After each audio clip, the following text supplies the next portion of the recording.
Hello and welcome to this special episode. Bow. we need like a Last of Us soundboard for this episode, don't we? Yeah, well, if we did that, what would the four different be? So anytime anything emotional happens, we'll just have like a down now. Come on. We'd have to have the main theme as well, surely, to kick off the episode. But you're editing this, so you can always edit it in. Yeah, true.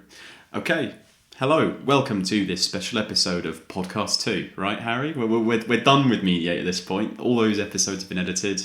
We're finished. We've moved on to the next stage of our podcasting career, and we're going to kick that off with the HBO miniseries, The Last of Us. So the first season just aired. I think it finished a couple of weeks ago. Harry was watching it week by week. I kind of caught it up right at the very end. I think that's kind of interesting, the way that we experienced the episode, so we can definitely talk about that in a bit. The show stars Pedro Pascal and Bella Ramsey as the two leads of the original game that was created and directed by Neil Druckmann. And Bruce Stanley. Yes, the guy that got retconned out of the whole thing. That was back in 2013, I think the original game came out. Yeah, that's when it came out. Yeah, absolutely. And basically it's just a really, really good story about two characters who go across the United States together, because one of the characters is is genuinely immune to a fungal virus that has basically taken the whole world apart, because the show and the game originally was set in a post-apocalyptic kind of wasteland. And the story is really just about getting this person to this one place to try and develop some kind of vaccine that can basically save mankind. And the core of the story is basically just watching these two characters and their relationship develop and grow. Yeah, it's really, really, really good. I think the way we were thinking about structuring this was to do it episode by episode, so we can start talking about the first one, some of the similarities, differences between the game, things we like, things maybe we didn't like as much. But before we do any of that, was there anything you wanted to say, Harry? Yeah, I think doing episode by episode is a good idea. I think I'll probably give like a bit like you, like a brief overview of the sort of show and game, kind of my thoughts on both maybe before we start. And then if we kind of go through episode by episode, and maybe at the end we'll save any speculation about Last of Us 2 and a season 2 for then maybe, and we can discuss what we think's coming. That sounds good to me. Great. He was waiting for it. The budget's gone up, that's why it sounds like very poorly remastered audio rather than 4 sort of mics going into a Zoom call. Make no mistake, these 4 fill-ins are here to stay. We're going to be using them every episode. Yeah, the soundboard is a new feature of Podcast 2, which is what this is. This is Podcast 2, episode 1. Tony and Johnny, we can't afford 4 mics yet, so they are in the room, they just won't be speaking. Yeah. There you go. Classic. So if you were to listen to one podcast about HBO's The Last of Us, you should listen to the official HBO podcast. No, you should listen to this one. This is the real one. That one, it's the guy that made the game and show, and the guy that made the show with one of the actors from the game and show. So it's got a lot of good insights. We aren't going to have those insights. I'm going to tell you some things like I half remember them saying. But yeah, The Last of Us came out in 2013, obviously. One of my favourite games of all time. You probably haven't heard me briefly mention it on the podcast because that episode's not out yet. But for my final Mediate, I contemplated picking it and made everyone play it.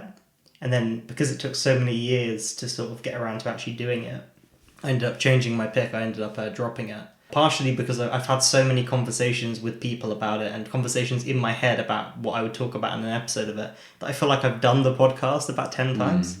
But this is actually the first time on the mic talking about it. But for me, it's one of my favourite games of all time. I think it's one of the best games ever made, one of the best sort of story. It's I wouldn't say one of the best stories ever told, because I think the story is quite simple, but I think what makes it interesting is the nuances of the characters and the performances and things like the pacing and the weight of it, and just everything kind of culminates in a very, very solid game that I think is the peak of that type of game. I think from 2013, they almost peaked with that, and then everything they've done since. So I think there's certain limitations you can do with games as a genre, and I think The Last of Us kind of highlights a lot of those. And it's an interesting sort of comparison as well, because whenever I would tell people to play the game, I would always recommend they structure it in a certain way, because a common criticism of these sort of cinematic games is that they're just films. But my whole thing with The Last of Us is I was like, no, this is like prestige TV. This is like a Sopranos season 5 where it's sort of paced in a certain way, and it's got the prestige TV thing about being about like a bad man, you know, who's trying to redeem himself. So the fact that it was done by it was kind of adapted by HBO, who are the best. Yeah. It's perfect. There's no way it could be bad. No, really. Of course not. But they still did such a fantastic job of adapting it, and they made some very interesting changes, and they kept the stuff that you'd want to keep. And I think they pretty much knocked it out of the park. I don't really have many issues with it. I think it's a great game and it's a great show. So I'm excited to talk about it.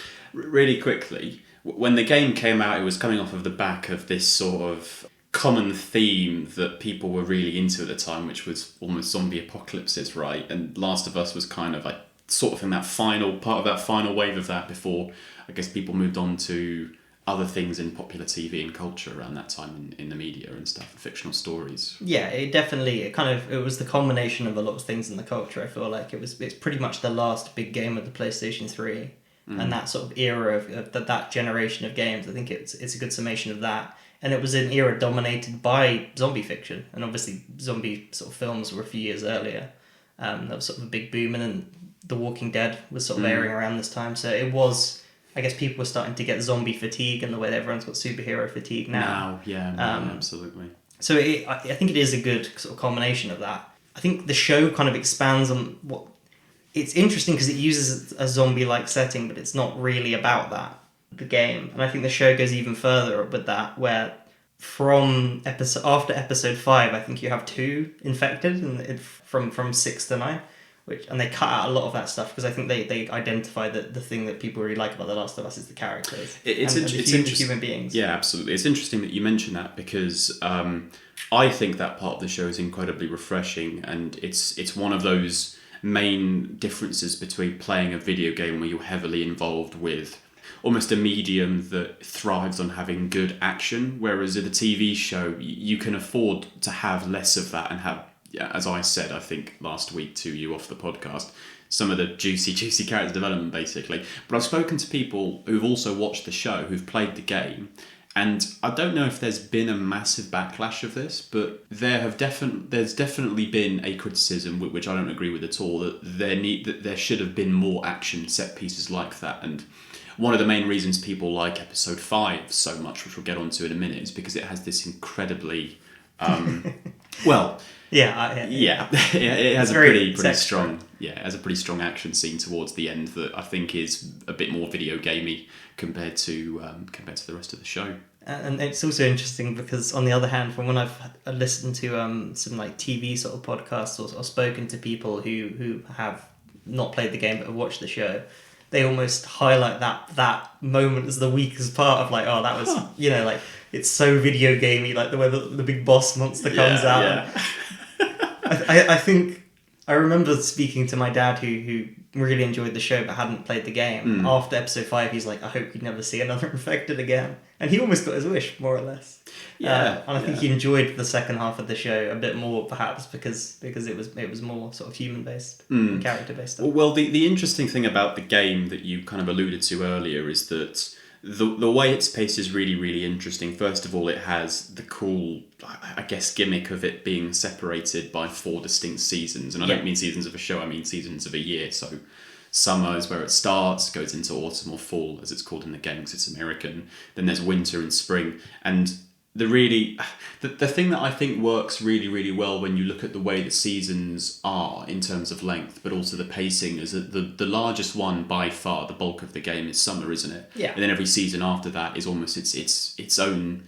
I think winter takes this to the extreme where that very much is its own standoff season of the game, where it's a self-contained story, doesn't really impact very much on the overarching path that the characters are going, but it stands really, really well by itself. And I think the TV show adopts that in a similar way, where the bulk of the season is set during that summer period. Yeah.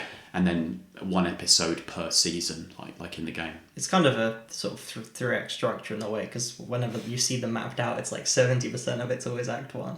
You always think it's like going to be neatly split into thirds, but Act 3 normally is like a tiny sort of bit, isn't it? And that is kind of the last episode. But I think it works really well because pacing is almost intangibly linked to exhaustion. If you get to the end of summer and you're like, wow, that was quite an experience, I hope every other season isn't going to be that length, otherwise I'm going to be playing this game for an eternity. Yeah. And the fact that you kind of do go from season to season in quite quick succession, I think helps the game progress at a really, really good rate from that point. I also think, more pertinently, it's how TV's structured. So it is an easier adaptation process. It's interesting you mention those 4 chapters, because it's one of my, not big issues with the show, but one of, I think, the game's biggest strengths is its utilization of time jumps and cuts to sort of insinuate character development and progressing the relationship, and also cutting out the awkward moment after something happens. And the way the game utilizes its cutscenes as well, it's interesting that the show more or less keeps every cutscene from the game. The sort of cinematic, the cinematics where it was Ashley Johnson and Troy Baker sort of acting it out with the mocap suits on. They've almost kept those because those moments were so powerful and used in the right place. But it's the sort of moment to moment stuff between that they've fleshed out and added more character stuff, because watching someone go through drawers and pick up ladders isn't as interesting in TV. Although I think one thing that the show doesn't have that I think makes me maybe like the game a little bit more, apart from the fact that I played the game first, so I'm always going to like it more, is that because you don't have the sort of banality of the moments in between the action and walking around and that stuff. I think there's almost more dialogue in the game than in the show. In the show, when it's showing Ellie and Joel walking around, it has to obviously, all those moments of dialogue have to have like an emphasis, whereas I quite like the sort of the randomness of some of the conversations you have, and then sometimes when something quite profound will be revealed in just a throwaway moment of dialogue. And I think when we come to the last episode, I'll sort of talk about this more. But yeah, it's different mediums. I think they did a good balance of the action. I think if they'd done a bit more action, it might have... I think you'd lose something of the strength of the show, which is in the sort of storytelling and the characters. And I also think an element that the show is never going to be able to adapt was the sort of desperation of having like one bullet left and the pressure of trying to, you have to get a headshot with this. Then you have to go and like punch 3 guys to death and then strangle someone else. And like trying to, knowing your like back's against the wall and that level of tension is very hard to do on TV. And also you can't have Joel in episode like 2 killing like 12 men in a row, because you'd be like, this guy is terrifying. Whereas episode 1 ends with him killing one man, and it gets the point across, because killing people in real life compared to in a video game, it's just a different language of storytelling. Yeah, absolutely. And I kind of like that you mentioned that, because that was sort of one of my... Maybe it is a little bit of a negative, but I think it's almost because I've played the game, so I have certain thoughts planted in my head for things that work in the game that I look for in the TV show that probably wouldn't have even come to me if I'd never played the game in the first place. It's kind of strange that way. But the scarcity of resources is highlighted so well in the game, with how you manage your resources. I mean, I'm replaying the first game now, and it's amazing how compelled I feel after every encounter to check all the bullets in my gun, reload, make as many Molotovs as I can, make as many health kits as I can, basically get myself in a good place where I can go into the next section of the game feeling as strong as I could be. Yeah, and it makes you feel like a sort of scavenger and a survivor in that way. It kind of makes you make interesting choices as well, in terms of the classic one is that a health kit and a Molotov cocktail have the same recipe. So it's always a question of do you want to have, if you're fully healed, do you want to be extra prepared, or are you going to be aggressive in your next encounter with a Molotov and then not take the damage that you would take? And it does ask those questions and punishes you for getting it wrong as well. Yeah, absolutely. That's just sort of one thing that I think in the TV show maybe they could have done a little bit more of. I think the costume design is fantastic. I'll talk a little bit about Ellie, because I think they could have done a little bit more there. But with Joel, Tess, pretty much everybody from all the QZs and everywhere else in the show, they have this real rugged and scruffy look. Like, they look almost dirty. Like, they've been through quite a lot. And I think that that's highlighted really well in the show. What I think could have been done a little bit better, and I kind of go back to a book that I read a couple of years ago, which is called Matt McCarthy's The Road. One of the best things about that book, from what I'm reading, is there's such a desperation to hold on to your resources and make them last as long as you possibly can, that you really, really feel that the scarcity and the lack of like the basic things that you need to survive, they're always going on crumbs. And in the show, I think there's less of an emphasis on that, whereas I think the game does have a little bit more of that, because you actively have to engage with your inventory and things like that. And I wish the show could have made you feel that like this is a journey not just for two people, but it's for all of mankind. And there's certainly elements where you're like, yeah, it's an absolute bitch to get from here to here, but at the same time, it doesn't feel as difficult as it does in the game with, things that you have with you, just the clothes on your back, the food that you have. Yeah, I think that's definitely a good point. Should we move on to episode 1 now? Yeah, absolutely. So, God, I forgot. Do you want to do the overview? So episode 1, it's a feature-length episode. I think it's an hour and a half, and it pretty neatly adapts the tutorial section of the game. So it does the prologue with Sarah, and then moves on to the stuff in the sort of Boston QZ. But it doesn't start like that. It starts with a talk show from the 70s, filmed in front of a live studio audience. Like this podcast. Which I think was such a fantastic way of beginning the show, explaining the cordyceps concept. It catches the audience up to date with like what cordyceps is in like an interesting and novel way, and because it's set in the past, it throws people off who've played the game.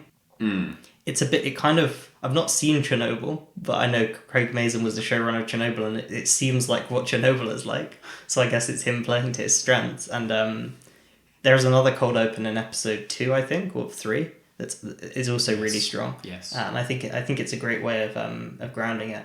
A thing that you can do in TV that you can't do in games is show other people's perspective in quite an easy way. Like you can jump and show scenes that you wouldn't be able to see from a game, which it's obviously third person, but the perspective is sort of first person. That being said, what I think The Last of Us does really well, the game, is it does start with you playing as Sarah, and then there are moments where you play as Ellie as well as Joel. The show sort of builds on that, and in that Sarah sequence, instead of playing as her for like 10 minutes, you sort of you follow her for half an hour, kind of living a day of her life and seeing what the world was like before. You kind of get the foreshadowing, it's all going wrong. And obviously it makes what happens as powerful as it did the first time around playing the game. I think it's a sort of fantastic sequence. Yeah, it builds on a common idea throughout the show, which is let's take something that in the game was sort of explored in very minute detail, and let's just add to it and really throw these characters into that world. You see that quite a few times later on in the show, actually. But I agree. I think the first episode of the show is more powerful than the tutorial, because even though the tutorial captures pretty much everything but in a shorter space of time, the fact that you can live through this character for, as you said, half a day where things seem quite good, but you know where they're going to go, and it's not going to end well because they're not going to change, well, per conclusion, basically. Just going back quickly to the very, very beginning of the episode where it is the talk show, the thing that I really like about that... Thank you very much. The thing that I really like about that is that there's a moment in the talk show where I think the host asks one of the two scientists on stage about what's the worst that could happen. And the guy basically talks about, I don't know if he says cordyceps by name, but he talks about a fungal infection. And he talks about how I think it takes place in ants or insects. Yeah, I think it's ants. Ants, yeah. But it could happen to humans one day. And the problem is, the way that he talks about it is so stark and it's so almost futile. If it happens, that's it. It's over. And I think that theme is then carried over into one of the openings that you talked about a minute ago that's set in Indonesia. Yeah. And I really, really like that, because the scientist is so sure that if this happens, we're doomed. But you know there's going to be that little niggle of hope that comes along in another episode, well, in the same episode, which is Ellie, who is immune. I don't want to just jump around all over the place, but I do kind of, because it's another cold open, I think let's just talk about that sort of Indonesia section. Yeah. I think it's definitely the most out there element of the show that the game doesn't have. Obviously, the show fleshes out things that are in the game, where this is a completely new invention. It's great at showing the sort of worldwide spread of the impact. You actually get some perspective outside of America, and I think it's again, it sort of tells the audience about like the science of this, shows you how quickly it happened. And the other thing I think it does is, because I don't want to get full conspiratorial about the ending, because I think like what the ending presents is very interesting, but I also do think quite fundamentally that there's no way that they can actually get a cure from Ellie. And I think this is something that the game tells you quite a lot through like notes and audio recordings of listening to like them trying to create this cure that the show doesn't have. But in those recordings, I don't think it's ever known to us that they have found somebody who's literally immune. That's a first, right? But I think there's an implication that they're not great, the Fireflies, at doing what they're doing. They created all these like infected monkeys and stuff, which the show doesn't really touch. It can't let you read all these people's notes. So what it does do is it sort of has an expert being like, you just got to bomb cities, basically.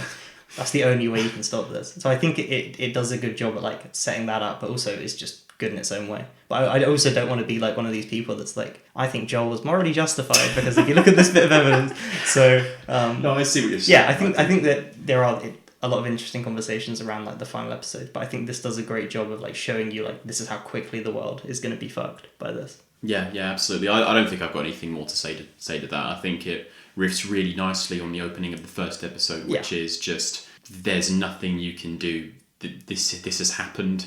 There's one solution. It's violence. Hope you can contain it, basically. Yeah, and I think it is more powerful, obviously, because we spend more time with Sarah, but also we see the neighbour that then has to be killed. Whereas in the game, she's just like, oh my god, that was our neighbour. Whereas you spend time with them, you kind of get like a nice like ooh, something's happening. With like, almost that like perverse sort of like calm before the storm like horror sequence. It's of like the old woman, like you're like, oh, there's something not right there. Yeah, I think this is not something that's just for The Last of Us, but I think you can always create a pit in the audience's stomach more if you don't shoot somebody straight into it, but have that moment where something impending is going to come. Yeah. I just remembered a long time ago we reviewed The Pianist on the podcast, and I remember you particularly, Harry, one of the things you mentioned that was really strong about the first hour of the film is that things are slowly getting worse. You know where it's going to end up, and it's almost scarier than actually seeing the thing fully realised, because the characters don't know how bad it is in the moment. It's very similar here. It's just a small child kind of reacting to things that are very scary, but she's not fully understanding of what's going on, and I don't think a lot of people from that sort of area are, because it just sort of happens quite quickly. It definitely plays on that sense in terms of, I can only speak to this from someone that's played the game, but the show is called The Last of Us, and then the poster is a man and a girl, and that's not the girl. The girl you're spending time with, she isn't the one on the poster. No. So there is sort of an inevitability that you're like, I don't think this girl's going to make it. Obviously, it's hard for me to say that I felt that watching the show, because I knew that she wasn't going to make it. But yeah, I think it definitely plays on that. Well, can you remember quickly when you played the game? Do you have a memory of knowing what was going to happen with the prologue, or did you just? No, I can't. It was No worries. It was like 9 years ago, which is a crazy long time. Yeah, it's a very good sequence. I think that it hits all the beats it needs to. It's a bit more powerful than the show. Seeing a real human being die instead of like a fake human being is obviously more emotional. And that's always going to be, for me, without a doubt, one of the stronger elements of the show. Obviously, back in 2013, when you're working with motion capture and really, really good actors, you can only take it so far, and I think they do as good a job as they possibly can. But 10 years down the line, when you have real actors, and I don't mean real actors in the sense that Troy Baker was a fake actor or anything like that. I mean having a living human being that isn't a piece of animation in front of you. I think it's just easier to get emotions across than you can in the game, to the point where I can play the sequence in the game and it can affect me emotionally, and I find it sad. But when I watch it happen in a TV show, and one of the actors involved is an actor that I kind of care about because I've seen him in other things and I like him, Pedro Pascal, I feel like that impact is just tenfold, isn't it, when it's real people on screen. And I don't want to get this nitpicky and like break down every episode, because this will be the longest podcast ever. There is almost something about in a game, when like a bit of debris falls down and separates two people and they're like, I'll meet you on the other side. It does make more sense in a game because that's like game rules. Yeah. It's like, okay, this is the map.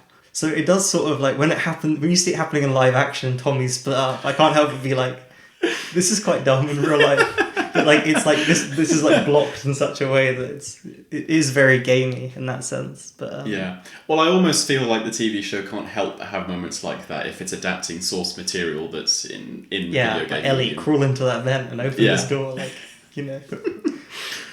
Yeah. We should probably, so there's a time jump. Again, they hit us with like the third sort of unexpected cold open of this sort of like infected child being murdered by the government.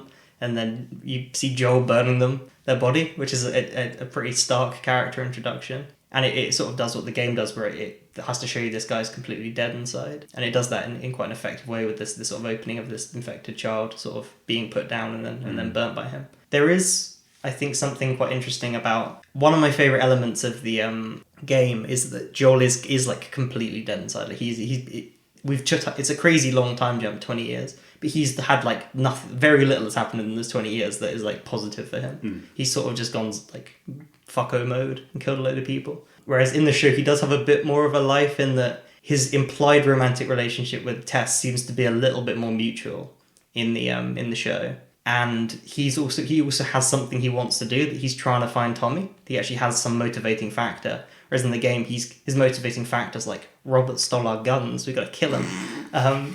He does have like a reason for being a bit more in the show, because I think you have to give a character a bit more motivation. Whereas in the game, it's like the motivation is you need to learn how to play the game, so you got to kill Robert and his men. So I think when I was watching it, I was like trying to work out why they'd sort of done the thing with Tommy, and I think it is ultimately successful. Well, yeah, because at another point in time, trying to get to Tommy becomes like almost the second purpose to keeping Ellie alive, which is... This is a guy who used to work with Fireflies. We know there's something out west where we can basically take Ellie to. He'll presumably know information about it, and he eventually does when they get to him later on in the show. Yeah, but I think overall, the way that they do this sort of first chapter of what we have to do is we have to have Joel, Tess, and Ellie leave the QZ together. That's how this sort of first chunk has to end. And the way they move the pieces around, I think it is smoother in the show. Absolutely. We talked about this off podcast, but to me, the biggest difference between the game and the show in this first episode, in this section, is almost how Ellie gets introduced, but almost how in the show the characters will they'll almost all converge in one mutual location in almost a Mexican standoff-esque scenario. Whereas I think in the game, they're going for a different approach, which is more built on suspense. It's like, we have got to go get our guns back. They don't get the guns, but they find out they were sold to Fireflies. Marlene is there just very coincidentally, but you just bump into her in an alleyway. Very strange. It's always a very, very strange moment in the game for me. It's just bizarre, but yeah. And then she's leading you to somewhere where there is something that you have to smuggle, basically. And it's like little crumbs of information as you go along. And I quite like that in the game, but I also massively prefer what they do in the show because characters get introduced earlier.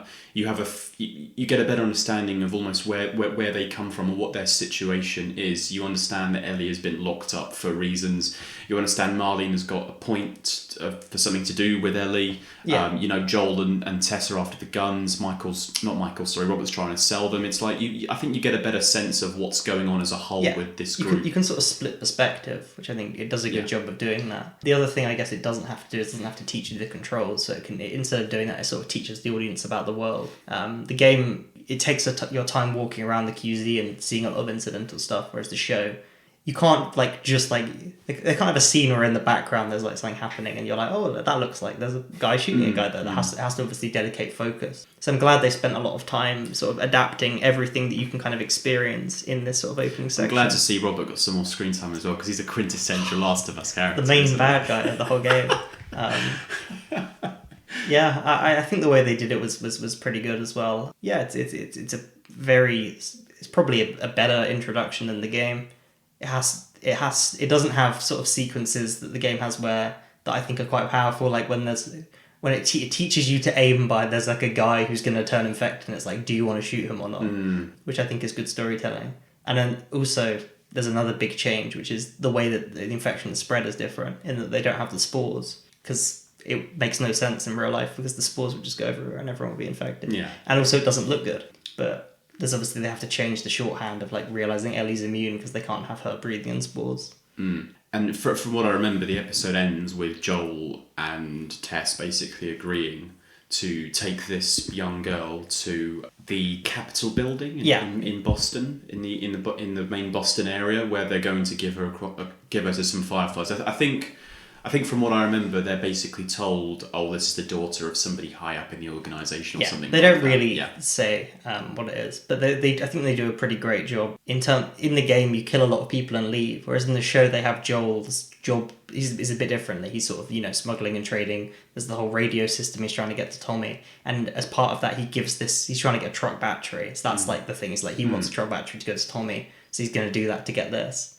And in this sort of process of telling you all this information, you meet this sort of guard who he gives drugs to, and then that's the guy that he kills. So you almost set up the guy he's going to kill before. So there's almost some kind of relationship between them. And then speaking of that moment, I think that's one of the best moments in the first episode. I don't think the game properly emphasizes this at any point early on, but you actively see just how brutal this guy can be, because I think from what I remember, just the moment before, they splice in a frame of him holding Sarah from the prologue. Which I didn't like. Did you not? I think it's a bit too obvious. I think you know what he's thinking in that moment, don't you? Of course you do. No, you're complete. I completely agree. I understand why they do it a few times in the show where they'll just show you Joel looking at something and then they'll show you like a frame of Sarah. I'm like, I kind of worked out what he was thinking about. But I get why they do it. They don't want people to miss things. I'm obviously more familiar with the story, so.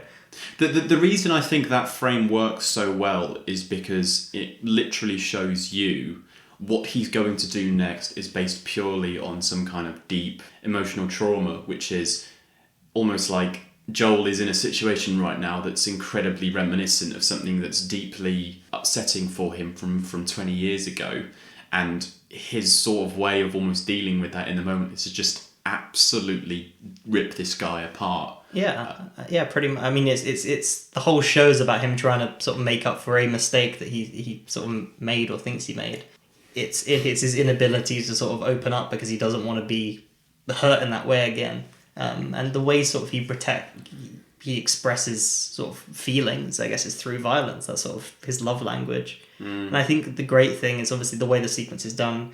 It's great because they're sort of scanning.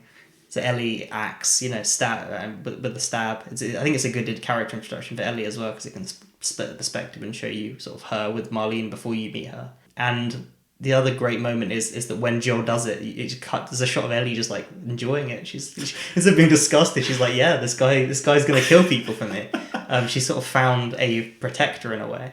And I think it's interesting that they sort of do that I don't know what to say here. I guess in a game you can have Ellie kill a bunch of people because it's a video game and she wants to help you. Whereas in the show they're like, no, she is quite a fucked up person. Like she's a child born of this world who is violent, and is angry. And in Joel, she finds someone who she looks up to, and it almost does a little bit of the groundwork for part 2 in the first one.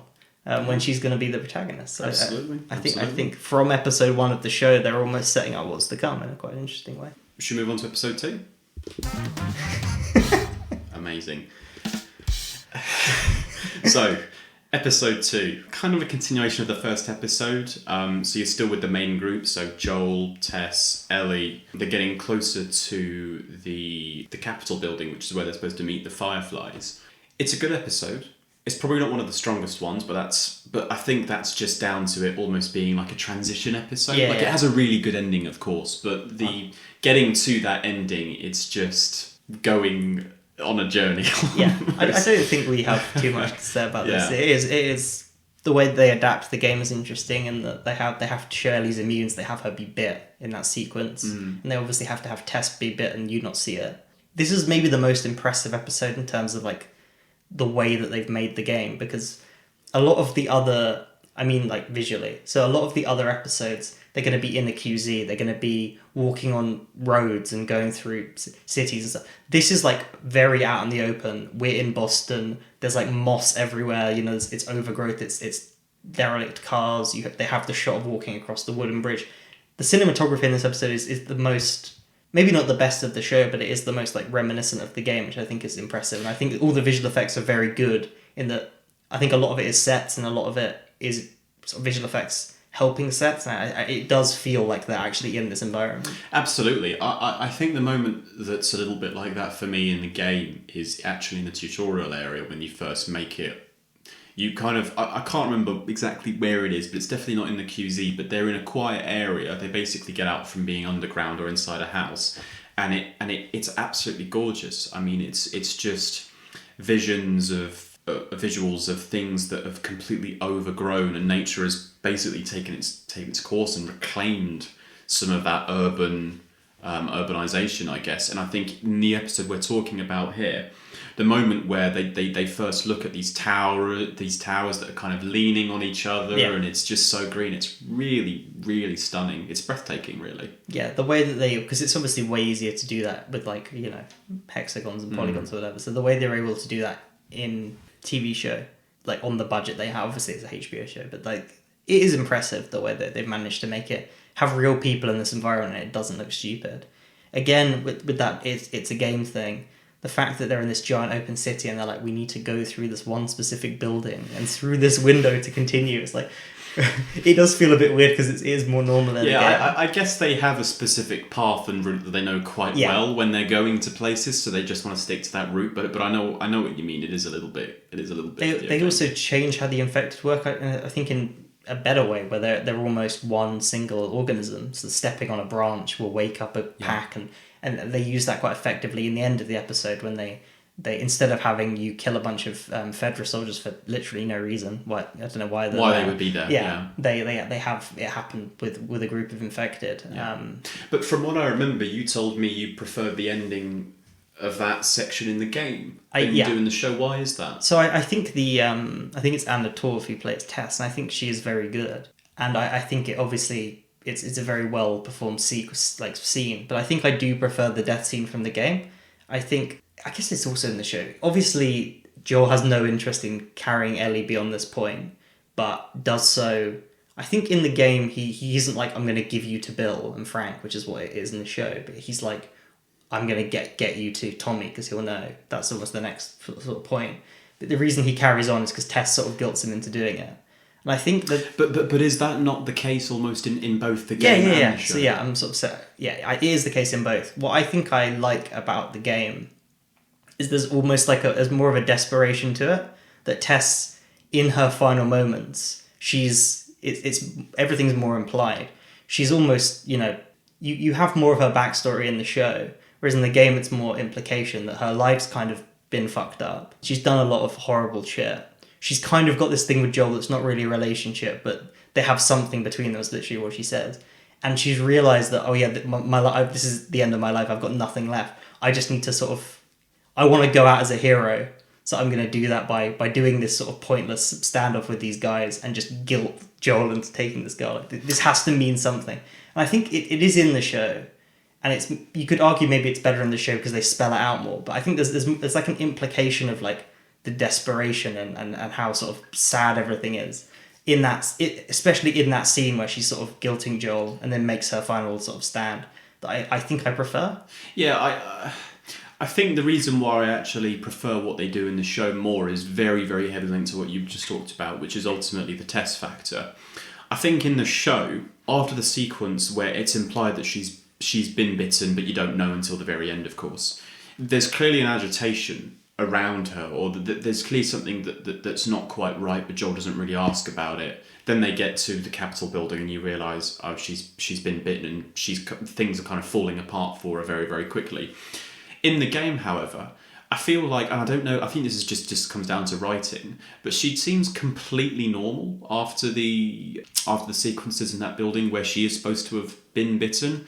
I think maybe she's not massively talkative, but I just played this like a few days ago, and I was just thinking, well, if you've been bit and you're trying to keep it from these people for a little bit of time, you'd clearly be harder at keeping it to yourself than what we're actually seeing.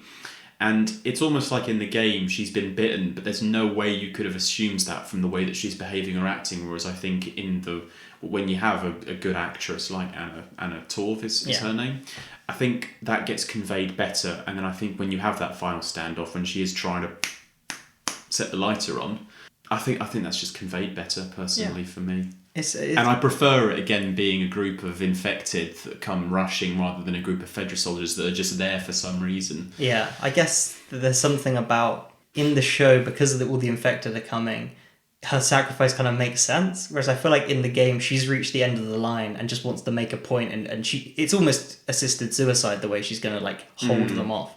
And then the way that it's blocked, the door shut, you sort of run up, and if you sort of run up on the balcony, you then see her sort of dead body. Absolutely. The way that whole bit is blocked and then leads into quite a long combat sequence with Ellie, where it's pretty much played out in dead silence, and Joel just refuses to talk about it, I think is done well. It is maybe better in the show. I think it was a change that I was like, okay, that's interesting. I don't know how I quite feel about that. But again, I like both. Yeah. I also prefer what they do straight afterwards, which is actually the beginning of the third episode of the show, where there's obvious... I forgot, sorry. Thank you for reminding me. Which is that there's clearly something that's gotten in the way of Ellie and Joel, and it will be the fact that Joel's friend has just died, and I don't think Ellie knows quite how to approach the subject. Then I think from what I remember, she does eventually go, look, I didn't ask for this, sort of thing, which I quite like. And I think that's almost, for me, the beginning of their relationship growing from a point of, I'm just here because somebody's asked me to do this, but I don't really care about you, to where it eventually goes, which is just something way, way more powerful. I think when Tess comes out of the equation, that's when you can really start growing the relationship between Joel and Ellie from that point on. I don't know if you agree. There's only two people on the poster. You should have known Tess. And it's not Sarah. Yeah. Tess isn't hidden in the back. I think so. I think part of the sort of Tess factor in the show is that because they've got more time, they much more explicitly sort of spell out a romantic connection between her and Joel that maybe isn't mutually sort of shared. It's maybe more Tess using Joel emotionally and also like using his sort of violent tendencies to sort of, attack people for her. I think in the game it is all implication. There's just that one line where there's obviously something between them, but it doesn't feel romantic. It just feels like survival, really, that I think I like a little bit more. Although Bill and Frank is episode 3. Speaking of romance, this is the best change to the without show a doubt, without a shadow. So the Bill and Frank story in the game is it's quite a cool sequence of going into Bill's town and being introduced to it by like seeing traps, and then him and Ellie have quite like a fun dynamic of hating each other. But it is very much a sort of a bunch of set pieces and combat sequences of Joel being like hung upside down and then going to a school gymnasium, fighting a boss, getting a battery, and then Bill finding Frank, his partner, because they can't say he's gay, so he's like, he's my partner. Finding his body, and then you can find a note written to Bill by Frank being like, I hate your guts, Bill, fuck you, and you can give it to Bill, and then he's like, well, fuck you too, Frank. And then you go on your way. And that's pretty much the story. Yeah. So to take that and turn it into maybe like the best 90 minutes of TV of the year so far. Yeah, it's a really interesting one, because I like to think that when adapting his game into a TV show, the two main things that he had in mind was, what are all the great things from the game that I can put into a TV, that I can put into the show, because I like how it was done. But the second thing would be, well, what if there are any things that I quite liked about the game, but actually I think I can do much, much better and much, much different. And this for me is definitely one of those things. Yeah, it's a great episode. So basically the way that it works is that, as Harry has described, you meet Bill, who kind of runs the town, and you try and get a battery. And so the difference that's in the show compared to the game is that actually, instead of it being about you going to this town to meet Bill to get the battery, basically, to get the car going, it's this really, really interesting flashback, isn't it? about events over quite a long time span. Yeah. Before basically you meet Bill, but you don't meet Bill. So it's really, really radically different, isn't it? Yeah. Although, if you were to, on paper, write down what happens in this sequence in terms of like the goals and outcomes for Ellie and Joel's relationship and moving on to the next chapter, it is more or less the same. That they get to it, they get to build, they get the battery, they get the car, they drive away with new supplies, having their relationship has progressed. And I guess what in both happens is through Bill, you see someone who, like Joel, is very emotionally, I guess, insulated. They've literally built like an entire protective barrier around himself and doesn't let anyone in. And through that, you sort of learn something about Joel and you learn something about their relationship. This just does it in a much better way. That it changes the lesson. It kills the guy, but he has a happy ending. He almost like has his narrative arc of letting people in and then leaving that fantastically well written note to sort of Joel, obviously talking about Joel and Tess, but then not knowing Tess is dead, but then obviously it's going to be about Joel and Ellie. So it does it in a great way, but then the ultimate goal of it is the same, but then instead of just like I guess a combat sequence, it's this like beautifully written and acted relationship, as you say, told over a long period of time, starting with an unexpected and very harrowing cut of finding these bodies of women and children that were kind of murdered by the government. And then cuts to women and children being rounded up into a van. So you're like, oh my god, you know where that goes. We're gonna have to watch this horrible sequence of all these people going, and then it cuts to Ron Swanson in his basement, calling them like jackboot New World Order fucks. Yeah, which is great. And then a really sort of oddly fun sequence of this man, this prepper, this sort of first of all, fantastic casting, because you take Ron Swanson, who's like a comedy libertarian, and you're like, okay, let's do that. You know, this guy's like the ultimate prepper. You get to see him setting up this town and doing all these sort of building his town and his sort of fortress around him, which is a very sort of fun sequence, I think. And then what happens afterwards is he's basically accustomed to the environment that he now lives in. Yeah. But he stumbles across this guy called Frank who falls down into one of his traps, into his hole. Yeah. And then he rescues Frank, and Frank basically, his plan is to just keep going because he's on his way to some QZ from what I remember. He ends up staying because there's a connection between the two. He clearly really, really likes being around Bill. Bill clearly likes having Frank there. I'll be honest really quickly. If I was Frank and I was living in a post-apocalyptic wasteland and I stumbled across this haven, I probably would pretend to be gay so that I could live with Bill, because that was the twist. Oh my god, yes, what an amazing way to live that Bill has created. I mean, you eat proper meals, you're protected, you've got a real survivor looking out for you, a real experienced veteran. It's amazing. Yeah, I think I guess I disagree with the fact that Bill is sort of immediately welcoming. Is happy that Frank's arrived, because Bill's whole thing is that he's obviously a person who in the world before didn't like people and had no interest in them, and now is sort of living his best life with literally no one here. Like this is his dream, that he's all alone. He's built all these traps and just can watch people who try and attack him or come anywhere near him in terms of like literally in his space, but also like emotionally fine. And I think it is then genius to have him get broken down by this guy who's fantastically played again by Murray Bartlett. It's such a good characterization, like him falling down the hole and then like taking ages to respond because he's like, I was gonna lie, but then I think that's really that's really great. And then the early moments between them of him getting there, having this incredible meal, Bill absolutely hating that there's this guy here. Also, as the audience, you're like, can we fully trust this guy? But then it's pretty clear. It becomes clear pretty quickly that this guy is just very innocent and would not survive in this world on his own. Yeah, the interesting thing again for me, and this is just another very small moment where this happens, you're going to have people that have watched the show, and you're going to have people that have watched the show and played the game. As soon as the guy said he was called Frank, I knew instantly that this was a guy. You know that they are... That's what I'm saying. Yeah. I know it's Bill and Frank from the game. I know they're partners, so I know Frank is now basically going to become a permanent resident. But despite that fact, I think you're right. It's natural to be apprehensive because the world of The Last of Us it basically promotes being apprehensive of the people that you meet in the world around it's you. like it is the ideal world for someone built like this, who even before was like the government, they're all Nazis, you know, they were an Alex Jones type, and then suddenly all that stuff turns out to be true, and then he was built to survive in this world.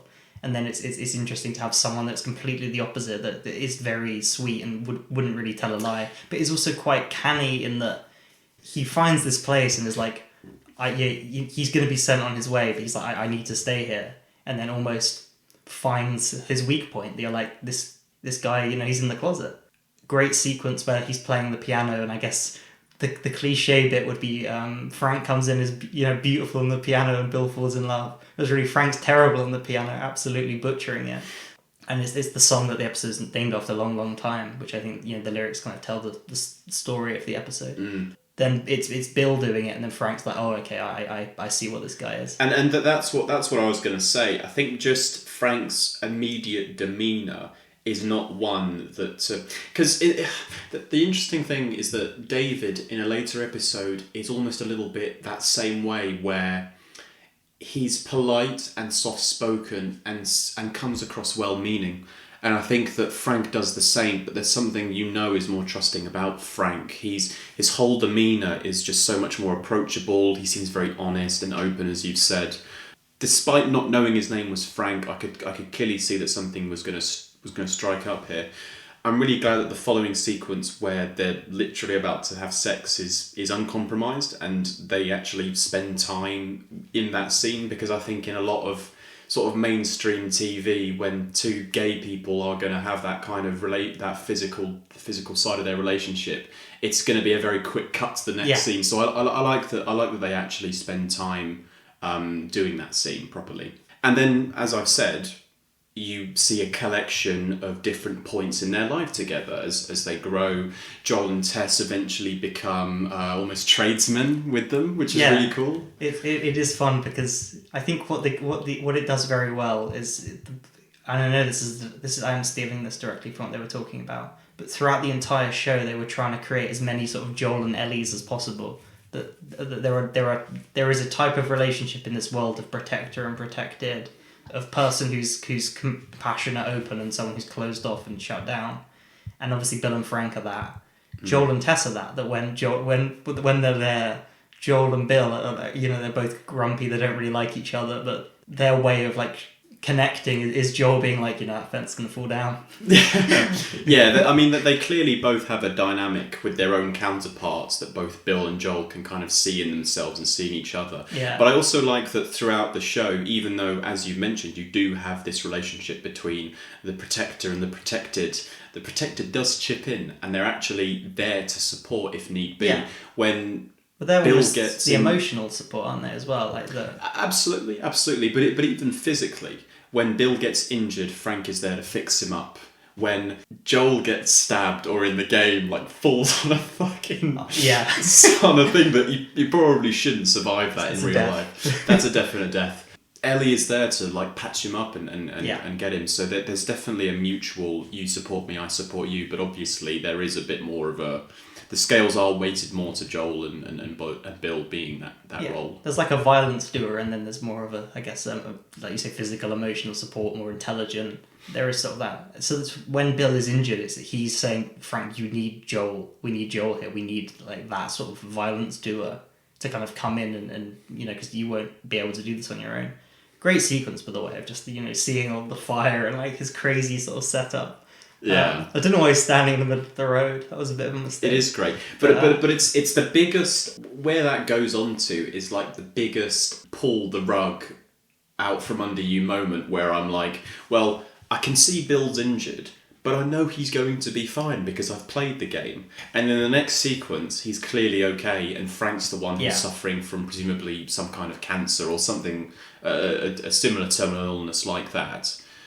We got to talk about like the last 10-15 minutes of the episode. So Frank is very, very ill. He's clearly on his last legs. Bill is trying to do everything that he can to accommodate that, because obviously he cares a lot about him.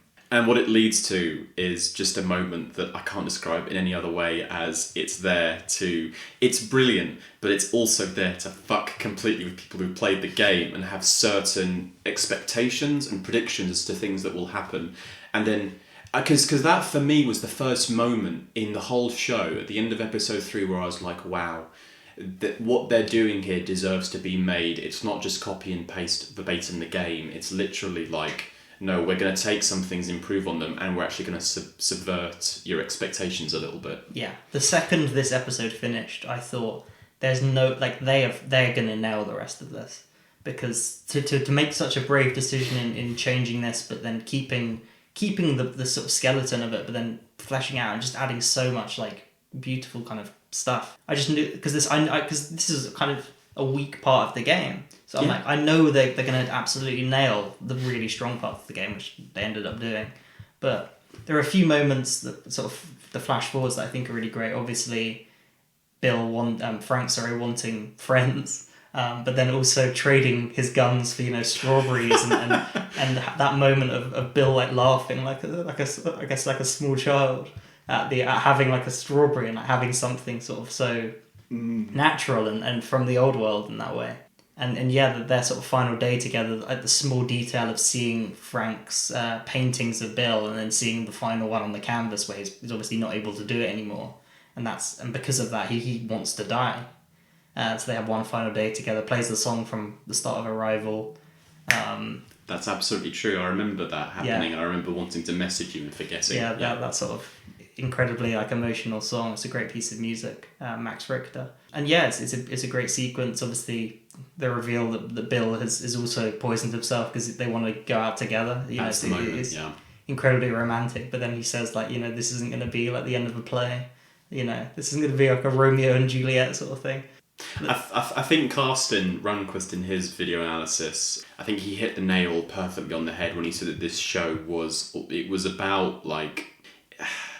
It was about love, and it was about finding things that you can basically create purpose out of in a world that feels like it completely lacks that in any way, shape at all. That's what Joel says, isn't it? In the very final scene of the thing is that you find something to keep fighting for. Absolutely. I mean, even Ellie kind of says something a little bit in a similar vein in that very episode where she's like, it can't all be for nothing. We've got this far. We need to keep going, and then after that, I'll do whatever you want. And I think in this episode, when we're talking about the Bill and Frank episode, there is a real moment where you feel like Frank is Bill's purpose and Bill is Frank's purpose, and without having that, there isn't a real reason to go on. So when Carsten mentions that, you're dying on your own terms rather than, getting bitten by an infected or a clicker or whatever. I think there's something really, really bittersweet about that. Because it is tragic. It's incredibly sad. I mean,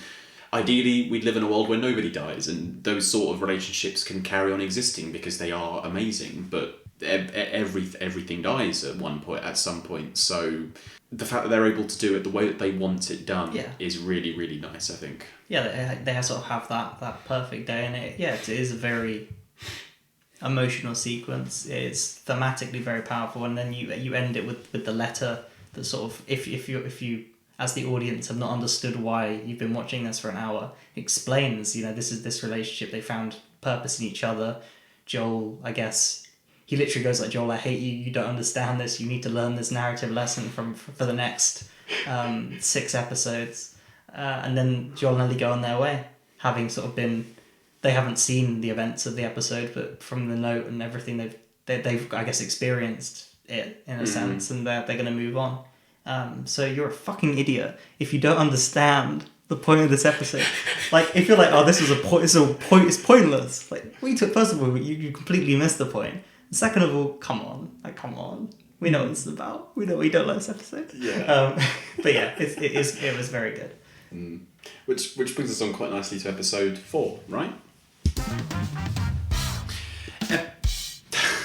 Episode 4 it's a two-parter, really, isn't it? This next part. Yeah. It's all kind of set primarily in the same city with the same groups of new supporting characters. Episode 4 and 5. Should probably combine them. Yeah, we probably should. So at this point, Ellie and Joel have the car. They're making their way to Tommy, or at least where the Fireflies are supposed to be, in kind of out west somewhere in Wyoming. And to get there, they've got to pass through Kansas City. I believe in the game it's Pittsburgh. I'm playing the game now, so I would know that. And the car breaks down. Oh no, actually no, the car doesn't break down. I'm completely wrong. That. It doesn't. That ain't even the real time. Very good, very good. No, so they basically come to a blockade that they can't go through, and Joel risks fate a little bit and says, well, let's just find another avenue to get through the city rather than go back the way we came. It's similar to the game, but I guess it makes more logistical sense why they're trying to explain, like, this is why they've gone into the city. Yeah. And then you have that great cutscene of the guy limping out on the road, hitting them. This is one of the moments where I'm glad they kept that combat sequence, although obviously instead of like 10 guys, it's like 3, and then one of them like begs for his life, and it is more of like an upsetting, like, oh yeah, you're killing human beings. Also reminded me of Last of Us 2. Whenever you'd kill someone, they'd be like, Steve, you killed Steve. Like, yeah, these actually are, these are human beings that are being killed, and you have Ellie saving Joel's life and then trying to process that through the episode. Yeah, you also have that moment that's basically in almost every post-apocalyptic story, which is the loss of innocence. And now, Ellie technically wouldn't have already had that because she says that she's killed somebody before. You find out who that is later on in the show. But there is that moment where it's... wow, I've just taken somebody's life here, and they weren't infected is the key part. They were trying to kill us. We did what we did to survive, although the guy was helpless, but you kind of have to do it, to be fair. And then I guess Joel's having a similar thing, but it's like I can't keep up anymore. Like this, I'm supposed to be protecting her, and I've failed. I think initially his worry is that, like, I can't believe she's had to kill someone. That's why she's like this. But then it very much becomes like, it becomes more in like direct, that sort of angst and anxiety is directed inwards, and he kind of expresses this to Tommy later that I failed her, basically. Yeah, but I think that ultimately that just comes down to the kind of mentality he has. He failed somebody he cared about a long, long time ago. If he can't, and he feels like he let her down, and you also see that very, very soon after, where he's trying to have one of the first moments where he's genuinely connecting with her and trying to basically say, look, if you need to talk to somebody about it, I'm here. But the way he goes about it it's kind of laughable because he doesn't really know how to connect with people who have been through things that are traumatic. Yeah, he's kind of completely emotionally closed himself off from everyone for 20 years, and now there's also a great thing that's in both sort of game and show is Joel's trepidation about opening up because he doesn't want to be emotionally scarred again. He doesn't want to care about this kid. I think episode 5 he literally goes, "Your cargo," and then the whole episode is fleshing their relationship out, ending with you've got the joke book running throughout, and it sort of ends with them laughing at a very stupid joke together. And I think that's sort of the real point of 5 is 4. Sorry, the real point of 4 is sort of building on that relationship in Kansas City, starting with them sort of driving for ages, and then 5 is obviously Henry and Sam, the mirroring of Joel and Ellie's relationship. Ellie sort of becoming a Joel for Sam in a way, and then that sort of again similar to the game. A few changes. Biggest one being Sam is younger and deaf, which kind of, I guess, gives Ellie a bit more agency in that relationship. That part is obviously very similar.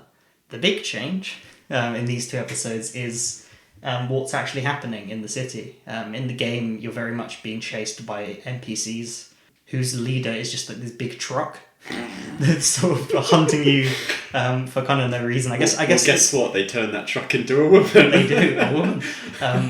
So I think the point is they're meant to be like hunters and scavengers, aren't they? They're sort of meant to just be these like monsters. The people that Bill was killing earlier. It's those type of people. Yeah. But they turn it into a very interesting faction of people who've liberated, in quotation marks, the city. They've sort of had a successful revolution. They had it's sort of Fedra who are horrible throughout, but they had a particularly evil Fedra regime who, you know, they were kind of oppressing them for too long, and they've fought back, they've taken over, and their leader Kathleen, who's a very sort of soft spoken woman whose kind of nature is quite sweet and innocent, but then she's, you know, kind of a monster.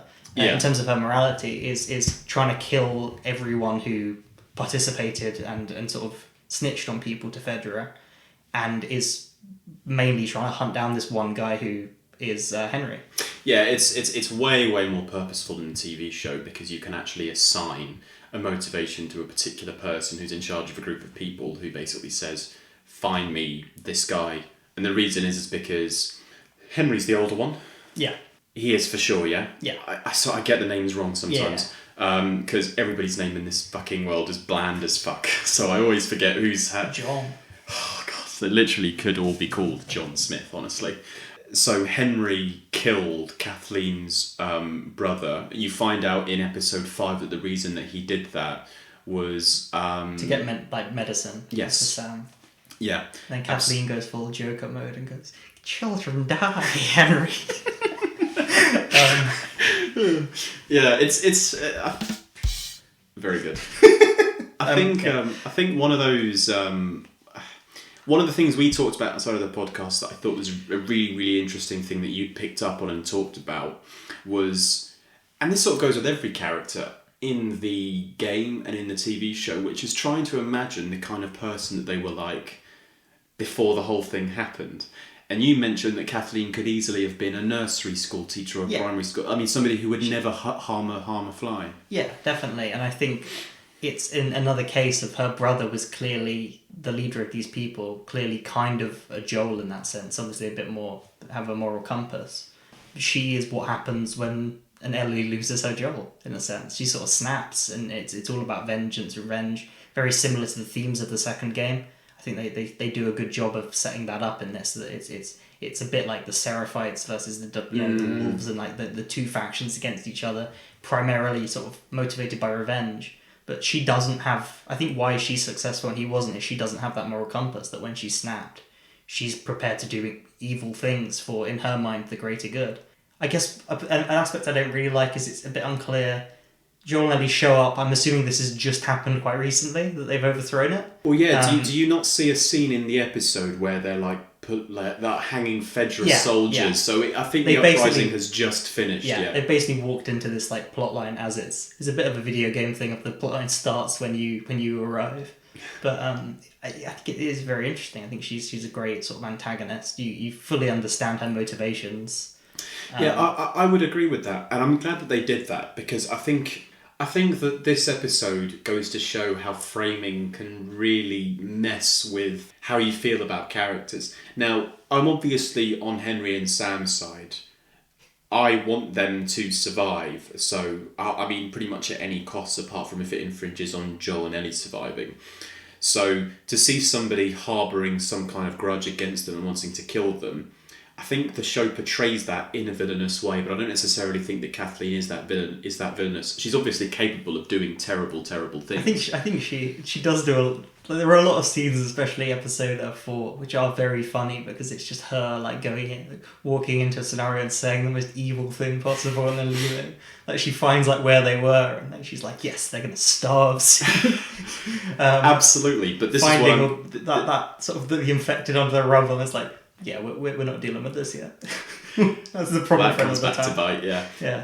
But this is the point that I'm trying to make. People get driven to be certain kinds of people.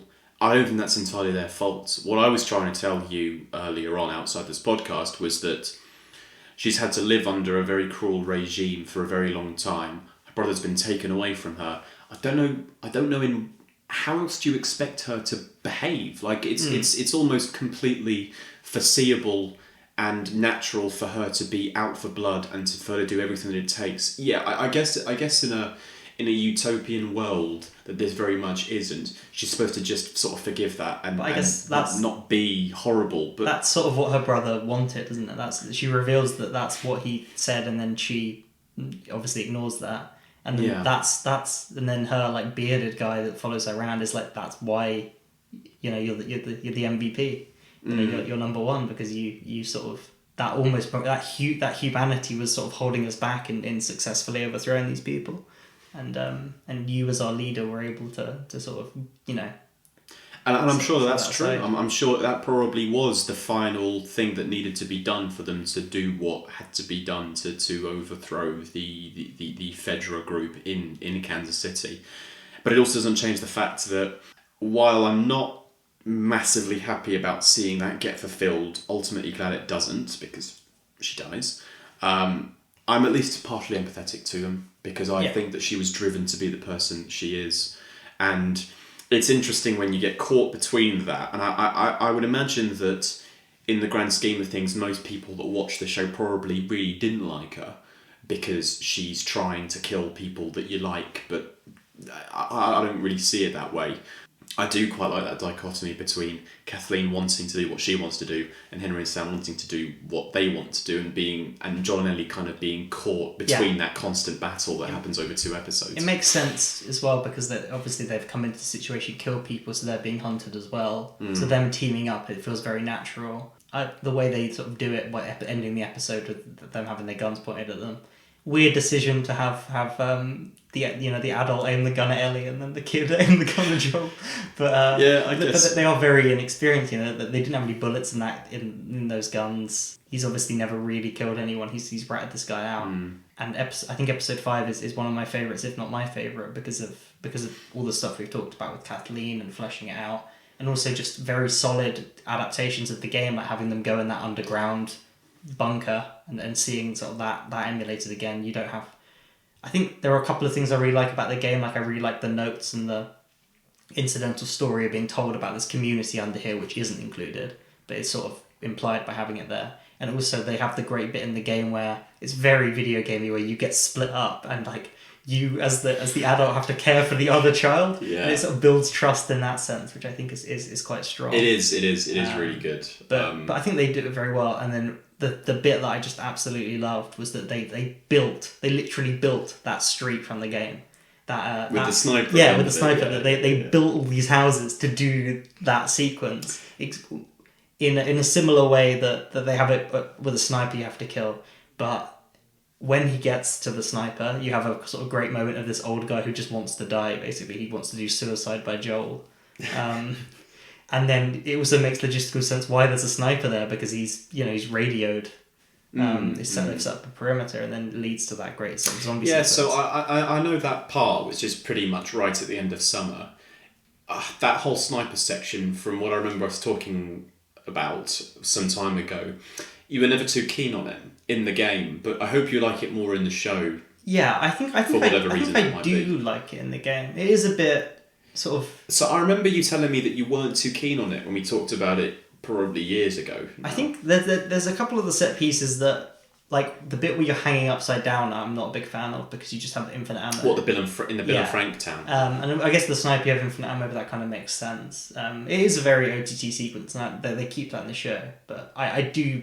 There is more of a reason for it, and obviously the other reason being that they have to have a bite happen off screen that you don't see to sort of Sam. But yeah, I think it's a fantastic sequence in the show. I do like it in the game. I like that they recreated it 1-for-1 and built a town, did like however many days of night shoots to create this absolutely kind of sort of chaotic scene of all these infected coming up from the ground, putting a bloater in there just I guess for fan service and because it's cool. Having like a child clicker, which is kind of a terrifying sort of new invention. And yeah, just the sort of carnage of it. It also gives. It is very video gamey in that Ellie is like, kind of being supported by Joel and the sniper. Joel with the sniper, yeah. It is. But the way the camera sort of follows her, it is like sort of fantastic. Probably the action highlight of the show. Well, definitely is. And I quite like the parts where Joel is shooting the infected around Ellie, because again, it sort of instills that idea that he's, out of everything that's going on, all the people on screen, all of the infected, he's focused on one person and keeping that one person alive, and it's her, and he does everything that he can. So, I mean, overall, it's just a really, really good 2-part episode. Like we've already talked about, I love the way the first episode ends, and not because it ends with a really, really good cliffhanger, but because the moment just before it, when Ellie is reading one of those things outside of her book, and Joel kind of can't stop himself from laughing. It's the first time that I think he's clearly outwardly expressed something that like makes him laugh and makes him feel really, really happy and really good. So I love that moment. It's a very, very small thing, just somebody telling a joke just Ellie telling him a joke and him not being able to contain his laughter, which I think is really, really strong. But then the 6th episode basically ends with, well, they're out of that situation, so as kind of Harry mentioned, a whole gang of the infected come out of the ground and attack them when Henry, Sam and Ellie are kind of cornered with Joel in the sniper spot trying to oversee the whole thing. But they manage to get away, all 4 of them, and they hole up in a motel. One of the best cuts it cuts from just the absolute carnage of this. It's all on fire. There's infected everywhere. There's gunshots. There's trucks. I like the moment where the truck's like, there's all these cars in the way, and Kathleen's like, that's why you're in front. Clear them. But cutting from all this carnage to just dead silence in the motel, I think is quite like a funny cut. And then you have that sequence, one of the best cut scenes in the game, which is even better in the show, of because the scene before is fleshed out where Ellie finds out that Sam's infected, tries to sort of help, tries to give him her blood, and it's kind of... Yeah, I love moments like that because it reminds you that this is just a 14-year-old girl. She's not supposed to have all the answers. When you are that young, you will try stupid, silly things that and I know will never work. Like it's just nonsense what she tries to do. But she's just a kid, I think, and she's probably scared of telling Joel and Henry what's happened to Sam. So they flesh that scene out, and then they sort of keep it the same. The very sort of, I guess, really sad and sort of terrifying moment of her waking up. Seeing him turned around and trying to talk to him, and then you realise that he's deaf still, so he's still in there because the infected version of him can't hear. So true. Yeah. You have the great sort of very similar cutscene, although I think it's better in the show for a couple of reasons. I think the first reason is it puts you in more in Henry's perspective of when he actually shoots Sam. That he kind of it's pure instinct to sort of save Ellie. I think it gives you more of his perspective in the way it's framed. The other thing is, I think there's more tension in the game that Sam's like Henry. So I keep getting confused. It's easy to do. Henry's saying like, "You made me do this. Like, what did you do? What did you?" That's sort of what he's saying because it's the tension of Joel's like, "I need to get this gun off him because he's going to kill us." Yeah. Whereas in the show, it's more inward. It's what did I do? And then when he actually shoots himself, I think the reaction shot in the game is of Joel sort of like with his hands up, and then you have the cut, which obviously I missed the cut, but instead you have like a reaction shot of Bella Ramsey's face. You do. Her sort of reaction to it is so sort of, it's so well done and so believable. It is incredibly sort of upsetting. Yeah, because Ellie whimpers and a couple of tears go down her face. I think it was a good choice not to have the suicide happen on screen, but to have a reaction to it. Yeah. I'm just getting goosebumps thinking about it now. It is probably my favourite scene in the entire show. Just down to how well it's performed. And I think Joel is really, really good because he's just trying to defuse the situation, make sure Ellie's okay, but he's aware that Henry's going to be in a really bad headspace, so he's just he's just basically saying, give me the gun, Henry, give me the gun. But I've got to give props to the guy who plays Henry because his acting in that scene is phenomenal. I mean, the devastation on his face when he's killed his own brother in a moment without... I mean, he's kind of... I'm sure he is thinking about it, but it is instinctive. I guess he doesn't want to be... He wants to be the one to kill his brother in that moment. I think he just sees like a child as being attacked and it's like, it's like it's pure instinct. Because he did everything to sort of save his brother before. Like he almost, he got someone killed who he really liked and he'd do anything for him. But in this moment, he sort of... It takes over. He doesn't think about it. He just does it. And I think what you've just said there is key. That's what I was going to say. I think it's a moment where a character doesn't think, just sees something and has to react to it because he's the one with the gun in his hand. And then a split second later, he's like, "What did I just do?" And then he kills himself. And it is probably.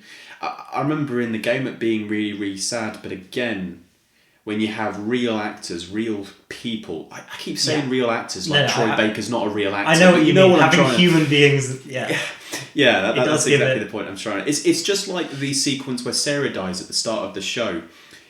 You have real actors that can convey these things better than I think an animation can. Yeah. Even though the animation was cutting edge at the time. And if you've seen the cutscene in the sort of PS5 remake, it is insane how good they look. Yeah, I bet. It does look like real people. But yeah, it is given added weight by how good the sort of performances are.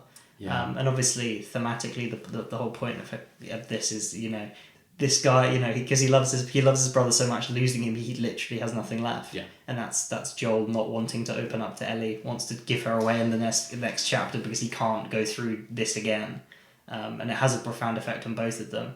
I think probably a good time to talk about the cut in the game where it cuts to black immediately after, and you have like a nice bit of guitar music, and then the jump ahead, the fall. And then it's them sort of, I think when the chapter starts, you can see that they've like done a little sort of tribute with the toy, which is another thing that the game doesn't have. It doesn't have the show, sorry, it doesn't have the toy that Ellie sort of steals for him. Yeah. Which is a good element of the game.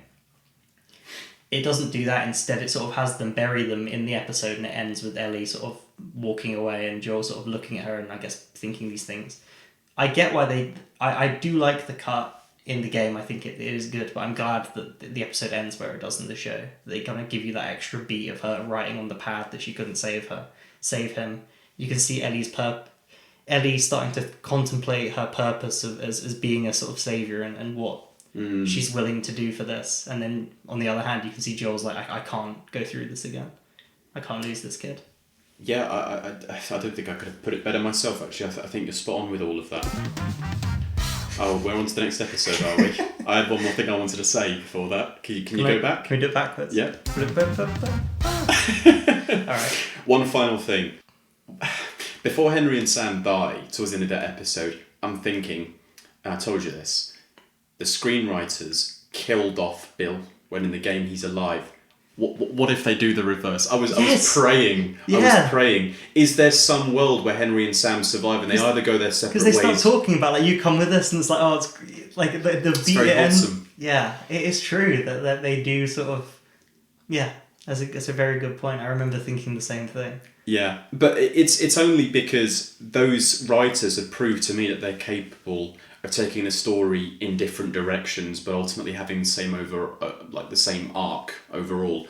I just wondered, and as I said, prayed that actually these two guys, Henry and Sam, I really, really care about them. I want to see them survive. I don't want to see what happens in the game. And again, as well, you're right. The choice of making Sam deaf is a brilliant addition. You touched on why it was a good idea. I also think that it just endears you to him way more than in the game to have that additional character trait. It kind of strengthens the relationship between the brothers that they have like an additional language. They have a language they communicate in that no one else speaks. Yeah. And yeah, it's a good show. I was thinking about some of the scenes just between the two of them, like the flashback scenes. And where they're in the loft with the guy. Yeah, they're really good. Yeah, very good show. I'm gonna click the button now. Go on. Episode 6, which I don't know how well you remember it. I really like the opening scene of this episode of Joel and Ellie have stormed into the home of this like isolated couple. Oh, of course. So it starts with the dead white rabbit, which is obviously a reference to how the winter chapter does. Interesting decision to just sort of skip the season of fall and do a time jump where they've set the hunt for Tommy and the Joel being stabbed all in the same season. Basically, it's all in one sort of big window of time. But you can see Joel and Ellie working as a team a lot of times past, attacking this couple. A very funny sort of a dynamic between the couple. Of this woman that was like, I didn't want to leave. Every line she said made me laugh out loud. But again, I get these two. They find people that have kind of cut themselves off from the world, a bit like Bill and Frank, and they get told like, oh, there's basically a bridge of death, and don't go towards it. So that's where they go and find Tommy. Yeah, absolutely. And when they do get to Tommy, there's obviously a really, really good reunion between Joel and his brother, who he's not seen in a very, very long time. and I would say most of the episode is set in this town that you don't see in the game. Yeah. Really, because in the game you meet him at a dam that's kind of away from the town. Yeah, you see they walk past the dam in the show. Yeah. But in the game, they didn't have the budget, I think, so they just did the dam. But yeah, and then the sort of conflict of this episode is obviously Joel is trying to give Ellie onto his brother because he thinks he's not up to the task physically. Real reason being he can't really go through it again. And there's a couple of very good sort of scenes between the two brothers. What they show you in the show, which they don't in the game, is in the game Ellie goes off with Maria and you don't see any of that. Whereas in the show you do sort of see the conversation they have. And that's when Ellie first finds out that Joel had a daughter. And you can almost see a couple of the gears in her head kind of grinding into place, and she understands a little bit more why Joel is the way he is and why he's taken to her the way that he has done as well. There's a couple of great pieces of sort of language that the game uses. So obviously the animation of you carrying Sarah is the same as you carrying Ellie at the end of the game. They use the watch a lot, and the show does also use the watch a lot. True. The bit that's kind of on the nose that they cut, but I also really like, is that Tommy tries to give Joel a picture of him and Sarah in the game, and Joel goes, "I'm good." And then in the final bit of the game, Ellie has the picture and tries to give it to Joel, and Joel literally goes, "Guess you can't run from your past forever." I don't remember that in the game. They cut that bit out of him trying to give the picture. Yeah. Instead, they have sort of him like having like literally like shots of Sarah appearing. He sees a Christmas tree, and remembers when he had Christmas with her. It is a bit on the nose, I think, a little bit. Yeah, it is a little bit. But I think the strongest part of the episode is when Tommy and Joel talk after having had quite a rough conversation earlier on in the episode, a little bit about their past, and Joel basically explains how hard it's been for him to be around this person because we've talked about it, because he's worried about letting her down. I think there are a few things I like about both. So I like the element of him having the panic attacks and him sort of having the breaking down the second conversation. I think that's a very good addition. There's something I like, and also the fact that he's genuinely happy to see Tommy and has been looking for him, whereas in the game it feels like an inconvenience that it's part of the mission. There is something I prefer about, again, a bit like Tess, the ambiguity of what happened in between these 20 years in the game. That when he sees Tommy, there's a distance between them, and they have an argument. And Joel was very much like, "We survived because of the things that I did for you." And Tommy's like, "No, it wasn't worth it." Like there's almost like something that would never be repaired between the two of them. Mm. Whereas in the show, they're very much like, "We killed people." they very much spell out like what, whereas the game lets you like work out like which horrific things they did. Obviously. Yeah. They say they've been either side on those sort of ambushes. Yeah, exactly. I kind of like that bit more distance between them in the game. That there is this like, in terms of Joel completely emotionally shutting down, he kind of is more of a monster in the game, I guess. Although the show does then have him become the same monster at the end. But I kind of prefer that element. But I think that's because I played the game so many times that those sort of incidental moments. And there's like lines of dialogue I've sort of dug into so much, and they are some of my favourite sort of parts of the game. Yeah, I would say I probably agree with you on that. I do like the fact that when they reunite in the TV show, it's an overwhelmingly positive moment between the two because they've not seen each other in so long.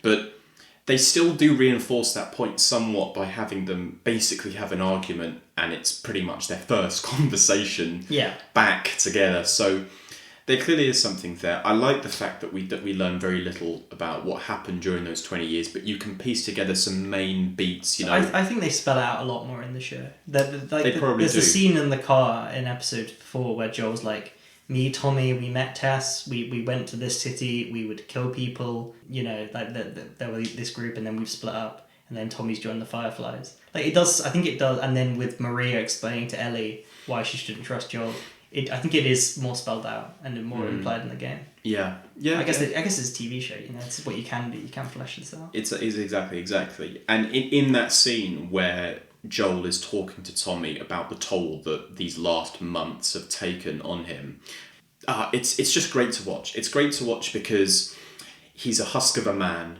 and he's been very, very inwards throughout the entire show, but to see him really, really express himself and talk to his brother about what it's been like these last few months, and just that ever-growing feeling that there's an inevitability there, or an eventuality that he will at some point let her down and she will die, or possibly he might die and she won't have anybody to look after him.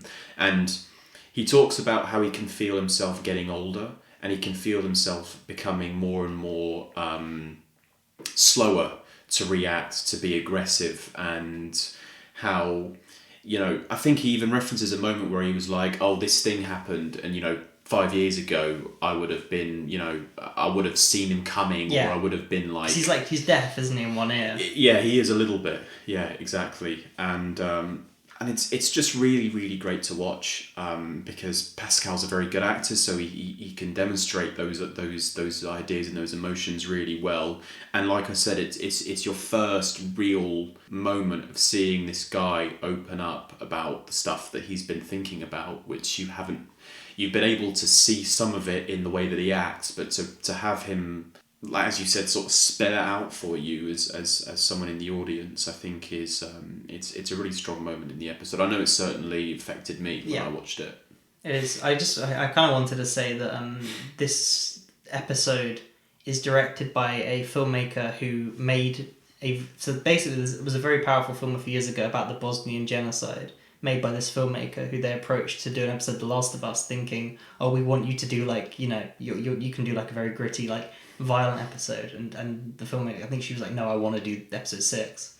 And I think it is maybe the best directed episode in the way that they've sort of brought Jackson to life, and like the way it's shot and the way it's sort of been blocked. I think it is a standout episode in terms of it is like a glimmer of hope in this world, and you're like, okay, you can see a future here, you can see people have created something good out of this, and then Absolutely. Contrasting that to like when you see like David's Community and you compare it to what this is like, it's sort of, well, they're communists, yeah, I mean now that you mention that, I think it's good to highlight those kinds of contrasts, because I think your surroundings and your environment massively impacts the kind of person you are and how you are with the people around you.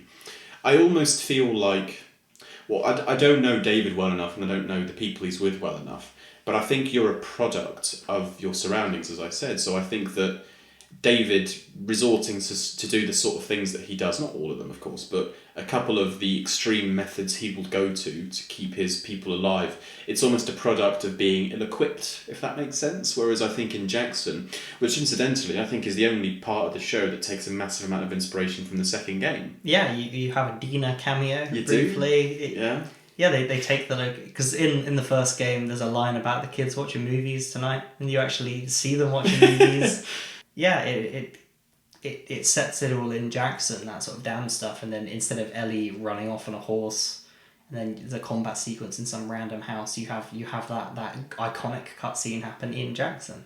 Absolutely. Which they pretty much recreate one for one. Well, they take out one line, don't they? Yeah, there's no mighty thin ice, but yeah, I mean, again, it's funny seeing it performed by like real people. And you told me that you thought the way that they had basically said that Ellie had listened in on this conversation was a bit strange, considering the way they'd filmed it. Yeah, there is like one shot of her walking and then she's heard this conversation, but for an episode that spells out so much in terms of showing Joel like have like 3 flashbacks about Sarah, it doesn't show the shot of like Ellie with like a cup on the door, like listening in, like cupping on ear, like what's going on here? It's an interesting decision, but yeah, I think obviously the cutscene's great. It was great in the game. The conflict between them, it's not interrupted this time by like a random combat sequence, and then they do the same thing with Joel making the decision to stay with Ellie and not go with Tommy. Yeah, I think for me the biggest difference, which I've already talked about, is the fact that from what I remember in the game, you never really get that outpouring from Joel in that segment. You just get the same kind of coldness that he's sort of exuding throughout the game up until that point. Whereas in the show, you really do have one scene that's devoted entirely to him, reaching out to his brother. You don't have that as much in the game, from what I remember. No. And I like that difference, I really do. I think this might be my favourite chapter of the game. So it's my least favourite chapter of the game, actually. So I prefer Summer, because Summer's the bulk of the game, so you have to kind of like it more. But I also think that Winter and Spring are just better self-contained stories. I always felt like spring was almost... Sorry, not spring. I always felt like autumn was almost a transitionary part of the game where... I know that their whole goal was to get to Tommy, but there's still an element of it that feels like it's... I think filler's a bit harsh because it's still good. It's just not... It doesn't have the strength that the other three parts of the game have for me. I think it's just a product of maybe playing it a lot of times. That I like the bit that I'm like, oh, every time I play it, I'm like, oh yeah, it's this bit. It's this bit. And then they massively cut it down, but the bit of the university I always really enjoy. You don't find a flamethrower in the TV show. Yeah. But yeah, it's I like the aesthetic of it, which obviously they've changed, that you don't have the fall or autumn, as we call it, aesthetic in the show. But they do have Ellie and Joel. It ends the same way that Joel has been drastically injured at this university. What they cut out, I think, is obviously that the Fireflies were here, fucked up, and they've gone to this other place. They keep that information. But what to Salt Lake City, what they don't keep is their sort of experiments with these monkeys, how they fucked up in that sense. And then instead of a bunch of raiders, it's like 3 guys. One of them randomly stabs Joel instead of having this sequence of loads of guys. Obviously a bit weaker. It is weaker in the show than it is in the game, yeah. It feels a bit rushed, because in the game you've got, obviously, Joel's death, in quotations, I think is better because it's such a ridiculous injury he sustains. You're like, oh my god, that's a death. And then you playing as Joel, like, slowly, like, limping, as Ellie's, like, killing people for you, and then getting you through it, I think is great. Absolutely, I couldn't agree more. I think in the game, because you're playing a game, I feel like you have more of a liberty to show just how much weaker and more drained the character you're playing as is after this injury. Like, I remember the way that the whole thing was shot with almost... The screen is almost pulsating along with you as you're walking, and a couple of things like that are just so strong at showing you... Your vision becomes more blurred. I mean, you feel the life force draining out of you, and that's... mainly because the injury that Joel sustained was a lot more severe, but in the show, it's I think he just gets stabbed, doesn't he? Yeah, he does, and they do. The episode ends with pretty much the same sort of cut. Like the game has the you got to tell me what to do is falling off the horse, and I think in the show it's Ellie saying like, if you die I'm fucked, and then it sort of zooms out with Joel, in quotation marks, dead. And but obviously in this one, instead of the guitar in the start cut, they do the cover of the Depeche Mode song that ended episode 1. Yeah, Never Gonna Let You Down Again. It's kind of on the nose with the lyrics. Yeah, it's a strong one. A bit weaker at the end. Maybe could have been 10 minutes longer, but good app. Well, I mean, I think they wanted to spend as much time with Tommy as they could, because that's the real meat of the episode, isn't it? Yeah. I think from my perspective, everything from this point on in the game is more or less perfect, apart from there's a couple of things to show you changes about spring, but the incredible moment of the game of the cut to winter, the cut scene of the rabbit, you're playing as Ellie hunting this deer, like watching this deer slowly limping around and bleeding, which is similar to how Joel was like 5 minutes ago, to finding David, her doing a combat sequence with David to sort of trust him, and then the reveal of like she's after medicine. You're like, oh, Joel's alive. Yeah. Whereas in the show, what the show does is it puts Left Behind in between episode, the David stuff and this, which I think is smart.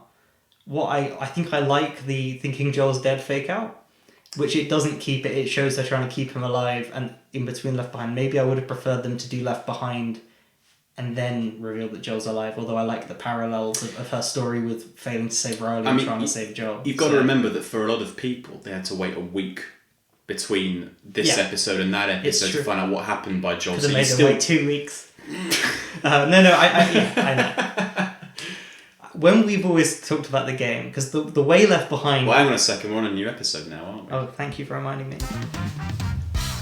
So the way that Left Behind DLC is structured is it's set during winter, the chapter winter, and it's Ellie scavenging for sort of medicine for Joel, cut between her experience with Riley, the sort of backstory, and obviously it was released after the game. I know a big conversation we always had is so The Last of Us, the game is a 9, but would be a 10 if Left Behind was in the base game. And that was a point you made. My argument was always that Winter has the perfect pacing about when it's revealing information and the way it cuts between Ellie and Joel, and I think it would disrupt it, that it works better as a side story. And the way they've done it is smart, putting it in here. I know I've said I'd like to keep that mystery of Joel's fate. I think the way it sort of it does the contrast with trying to save Joel and Ellie and Riley's experience, that they keep that element in, the cutting back and forth with the sort of framing device of Ellie thinking about this moment where she sort of didn't save Riley, I guess, or Riley died and then saving Joel by sewing up his very disgusting sort of wound. I think it did work really well. It's probably the episode I have the least to talk about, because Left Behind is just a very solid DLC and this is just an adaptation of that. Yeah, I think it adds maybe a little bit more sort of info. It gives you... There was a comic originally that told you about Ellie's sort of time at Fedra School, which I never really knew about until I was listening to the HBO podcast. So I think they've taken that and they've taken Left Behind and put them together. So that sort of... It is interesting seeing a bit more of Ellie's background, getting told, she's a natural leader, finding out how her fate would contrast with Riley's, why she joined the Fireflies, how Marlene's involved. I think that it is all good stuff, and it's just... It gives you more about that character, because the next episode you're going to spend pretty much the entire thing in her perspective. So it's good to get that grounding. Obviously, Bella Ramsey's pretty fantastic. I thought... I think her name's Storm Reed, the one that... I think it is Storm Reed, yeah. The one that played... the girl that played Riley, I thought she was great too. I think it is... It's definitely... In keeping up with the tradition of showing Ellie's and Joel's, it's good to see sort of her initial sort of carer and person that she's sort of modelled herself on. Her, I guess, a role model, someone she looks up to, and it's similar to Bill and Frank also. It's a romance, it's a sort of a gay love story. And it definitely captures that element of like a teenager who Ellie is saying goodbye, but she also wants to tell Riley how she feels, and there's a lot of moments of like awkwardness between them. Yeah. Like when they're in the photo booth, it kind of captures that like hesitation between them. Yeah, I think it's portrayed... I think the romantic element of the story is portrayed very differently to Bill and Frank, where Bill and Frank seem to kind of... At first it's maybe not this way, but they do kind of immediately hit it off, and it becomes really, really apparent what's going on with them and what's going to happen. Whereas I think with it being basically two quite young teenagers, they're probably grasping with their identity maybe a little bit more, so there's probably an element of it that's like there's an uncertainty there, not anything to do with their own orientation, but just how to sort of break to somebody, oh, I've got feelings for you. Yeah, I remember when this God, this is a very old memory, when Left Behind first came out. Well, sorry, really quickly, when did Left Behind come out? 2014. So it was the year after? Yeah, and like people were like debating about like the kiss, and, like there was like a famous thing, people being like, it was a friendship kiss, it was a kiss of friendship. And that being like a point someone was making. Oh my god. But yeah, I think what Left Behind does very well is it takes those sort of video game elements, and it does have the combat and the Ellie flash forward stuff, but it takes like the shooting mechanics and that sort of like the throwing mechanics, and it turns them into you messing around and having fun, like having a contest with Riley and playing games and going in the photo booth. And I think that at the time was probably quite revolutionary in that it's using a lot of like budget and resources to do quite incidental throwaway stuff, as downloadable content. That they're spending hours and rendering this sequence where you just go into a photo booth and don't know how it works and then take photos. So when you take that and then put it back into just like live action TV, it doesn't really have the same weight and impact, I guess, because it's the medium where it was kind of emulating before. I don't know if that makes sense. No, it does, and I think you're right about that. Whereas I guess when they're trying to adapt the sort of the more gamey elements, when they're trying to adapt a bit where Joel kills 12 guys and then turn it into like a TV show that, they're like, right, we've got to write a new scene here.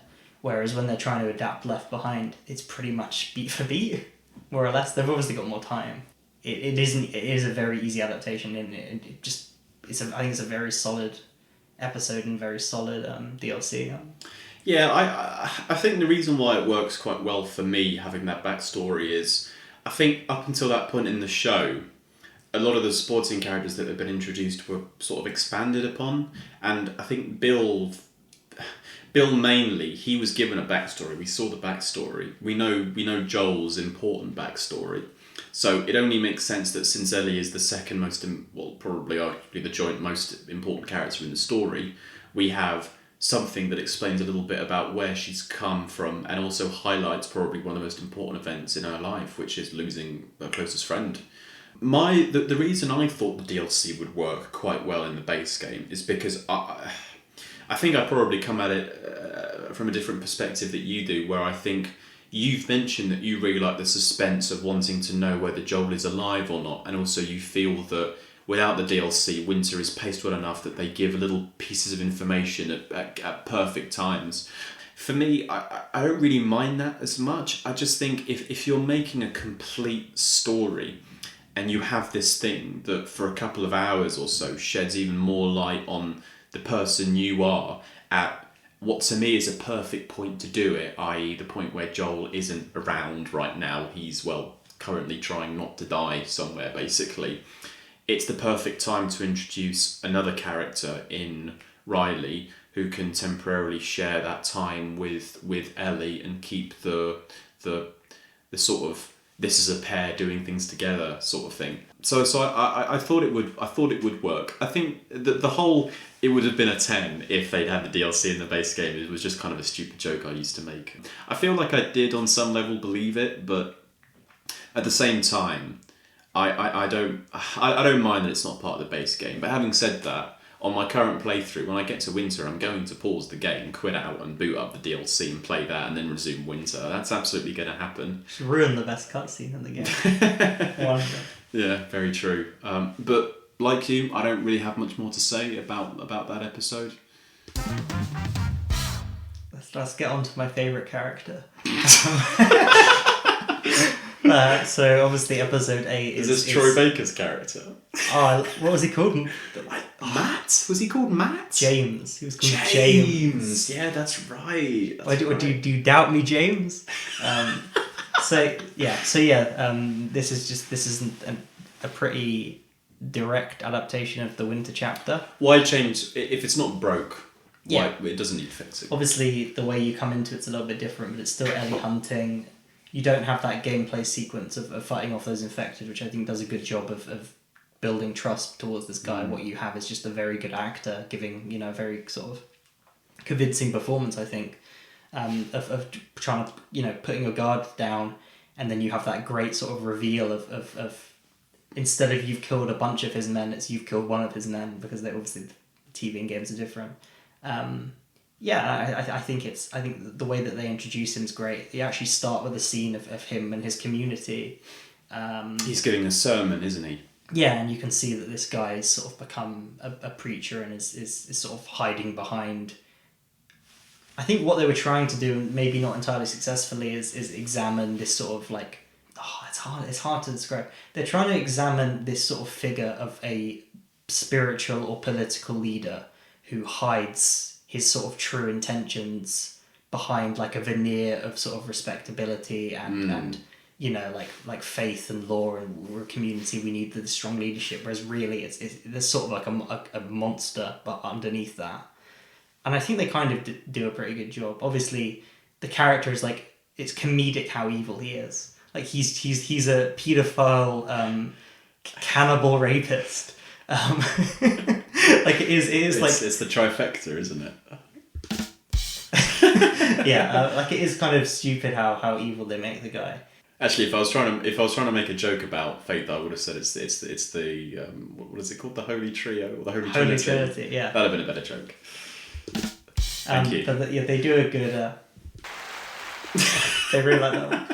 They do a good job of writing like the most evil guy possible, but I think the actor gives like a good performance that you sort of buy it. Like I think it kind of makes sense. Oh yeah, definitely. I prefer Nolan North's version. I do. You think he's more creepy?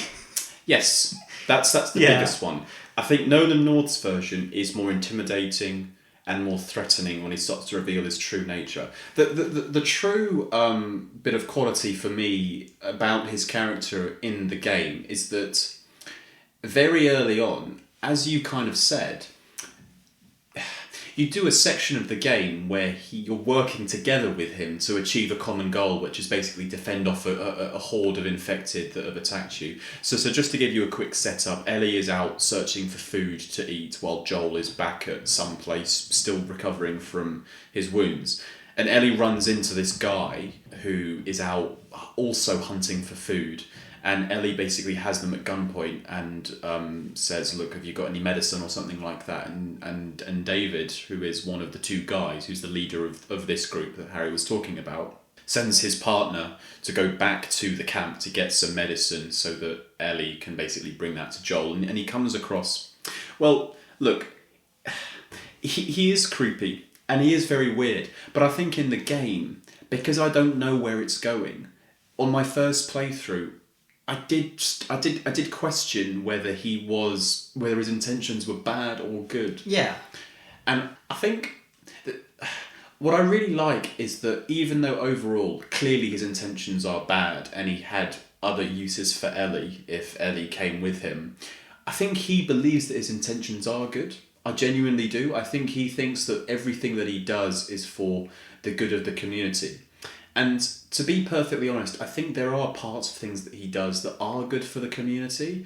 I think, without sounding too, empathetic to a character that isn't supposed to be empathetic at all, I think in the world of The Last of Us, and I think other characters have demonstrated this before, you do what you do to survive. I mean, that's like the cornerstone of any post-apocalyptic story. Yeah. And I think if you're low on food...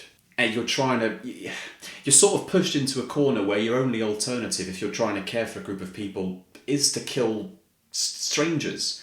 And the fact that while you never know if Joel and Tommy and Tess or whoever ever did this, we know that Joel has a very questionable 20-year period where at some point he was doing things that were incredibly monstrous. And I think the difference between Joel and David is that there are parts of what David does to keep his community alive that you literally see. You see him cooking people to feed his town, and I think there's an element of that I don't massively blame him much for it, because it's what you do to survive. It's a horrible thing to do.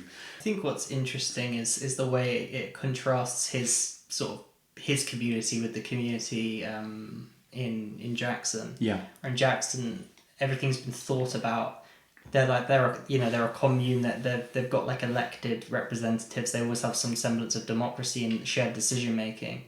Whereas this is very clearly a power structure where this is one guy, a shepherd leading his sheep, is the analogy they're making. That they're talking about God, but really in this community he is God. Absolutely. And he's not made very good decisions. That they're in this place which is completely shut off and isolated. There's very little food, and to sort of keep, I guess, instead of trying to relocate or try something else, to sort of keep this sort of semblance of power he has, he's made this decision to sort of start eating people.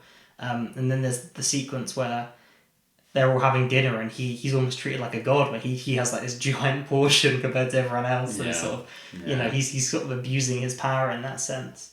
And I think in terms of talking about environments, something I like is in the way that Kathleen probably wouldn't have been like this if the world changed. This is very clearly a monster that's thriving in this world. Whereas this guy was a paedophile and he was a teacher. So he clearly either had these desires or was this sort of like monster. And then the second there's no laws anymore, he's able to sort of flourish and kind of, enact his sort of like... I don't think he's a man that's shaped by the world. I think he's a man that was always like this, and he's now living in this world that sort of suits the way he is. That's really interesting, because now that you mentioned that, I think that makes perfect sense, and I do agree with you. But that isn't how I originally thought. I thought, just like Kathleen, there is an element of this world that has moulded him into the person that he is, but maybe he was more respectable back. I think he's trying to present like that at the start, where he's talking about, like, I'm a preacher now, I was a teacher. But by the end, when he's like, full cannibal rapist pedophile, you're like, yeah, I think he was always like this. I don't think he's been turned into this. Yeah, probably. I won't try and pretend that he definitely didn't have that as part of his personality before the world. But I definitely think the world brings out the worst in people. Yeah, I think it allows this guy to sort of flourish and people start following him, you know. Yes, obviously they sort of retain a lot of the best elements. The split perspective between Joel and Ellie, I think, works really well in the game. That Ellie's kidnapped and then you suddenly become Joel trying to save her, and I think they do a good job of emulating that in the show, having the NPCs get killed. They I guess part of watching it week to week was thinking, are they changing anything major? Yeah. I felt. Did you think they would with this episode? Well, I felt like they were softening Joel a little bit. I felt like we've not seen the 20 years Joel, which you do see in the game whenever Ellie's not around, it sort of comes out. So I'm glad they kept how horrific that cutscene is where he's torturing those guys. I think it's better in the game, mind you. I think it's better in the game, that scene. But it is very similar. It is. It absolutely is copy and paste. Yeah, but they sort of keep that like without Ellie and to save Ellie, he'll become this thing again where he'll completely dissociate. He'll pop a guy's kneecap out, kill a guy, you know, even though he believes the other one. I also like that you see that trick used in the previous episode. Which I think you better point to the same point your buddy points to. Yeah, which I don't think you get again in until the second game when Ellie does it. Yeah, yeah, definitely. I think that. So when I started watching the episode, as I kind of again said off podcast, I wanted to get to this episode as soon as possible. I really did, because while I loved the first 7 episodes of the show, it's the best part of the game. Everybody knows Winter's the best part of the game. It's just a great self-contained story. It's a detour from what's generally been going on, and it's the sort of thing where you could just give that to one person without really that much context or backstory. Yeah, it's very. And it's its own independent story. It's It's fantastic. It has a really, really good villainous character at the centre of it that's there for that one story and that one story only. But when I started the episode, first of all, I was like, I want an hour and 30 minutes of this. I mean, I want a feature-length Winter, and it was 50 minutes. So first of all, I was a bit like, okay, that's a bit disappointing. Well, I'm sure it'll still be good. And it was still good, but I think I was told going into the episode by a friend that they do something a bit different with David, and they do something a bit different with the congregation that he has around him. In the game, it's just a group of men that are all probably as bad as he is. It's NPCs, isn't it? Yeah, it is. Whereas in the show, it's predominantly women and children, isn't it? And they're all just trying to survive. They're clearly powerless in this situation as well. And yeah, as you said, David is the one with all the power. But watching the episode, I kind of got torn between this halfway point where they were trying to do something different with David, but they didn't fully commit because too much of the episode was too similar to what happened in the game. Yeah, they retain the second half of it. Like they have the boss fight, you know, in the burning sort of lodge, and you know. Yeah, they do. They have that same end point, so they can't really fully commit to making him like a sympathetic character. If you're gonna retain the same ending, you can't really. I get what you're trying to say. Yeah, no, exactly, and I think that their approach to David, which I said a minute ago on the podcast, I think in the game, he's more intimidating, he's more sinister, he's more threatening. Even when you first meet him, you want to trust him, and he does seem trustworthy, but there's still a part of it that's a bit like he has a bit of a deranged edge to him. I think that's partly because Nolan North's voice acting work and the accent, the sort of twangy accent that he puts on is really, really good for that. But in the show, I was just like, now this guy's just incredibly pathetic. Like I don't massively take him seriously. He doesn't seem dangerous. I mean, he is dangerous. His words are dangerous. His presence is dangerous. He does dangerous things. But I think there's something about the David in the game that will. I mean, he's fit. He strikes fear in you. I think he's very scary, and I think just this like white ginger guy who's like very, very soft spoken, and on the surface comes across really, really polite and doesn't seem particularly strong. It's just ultimately I was left feeling like, well, this is different, but it's just I think it still has too much of the DNA of the game for them to really go to an area that's vastly different. And so ultimately I got left in this weird I almost had this weird aftertaste where I was like, well, I expected more, but Yeah. it was still good. It was still really good. Yeah, I had a feeling they might change some things. Because, like, I guess my thinking was because they'd softened some things in the show. I thought they're not going to make David as evil, and actually they make him a little bit more evil. So that was one thing I thought going through. I thought there's no way this episode ends the way the game ends, and it did. The other thing I thought is maybe they're setting up Troy Baker's character to kill David. Interesting. But I thought you have to have Ellie kill it because of his sort of doubt and like I was like, why is this guy here? And ultimately, I think it's just a glorified cameo. But it absolutely is. But I sort of thought, are they gonna bait and switch us here? And I'm glad they didn't, and they knew to keep it. I think it does go hard. Like they don't have a boss fight, thank God, but it does go harder. That in the game, Joel interrupts Ellie killing. Like she stabs him a few times. Joel comes in, whereas in the show they have Ellie kill him about 5 times. You know, she kills him about 5 times through. It's overkill. And like they sort of linger on it, which again is sort of I think is very powerful. And then they have her come out, and then Joel greets her. Yeah, I think there's 2 moments in the show that for me are, country miles the best 2 singular instances in the entire show for just how. No, sorry, there's 3. Just for how, like, in the moment my eyes were glued to the screen, and I was almost just so shaken, and I had goosebumps, and I was just thinking, wow, this is really, really impactful. And it was when Sarah dies in the first episode, it's when Henry dies, or kills himself in episode 5, and the last moment for me is when Ellie comes out of the building, and Joel's there shaking her, and he's like, it's me. Yeah. And she puts her arms around him, and they hug, and it's just such a... It's so wonderful to have a character who's just basically been through hell and back and has had to do something that no 14-year-old should ever have to go through.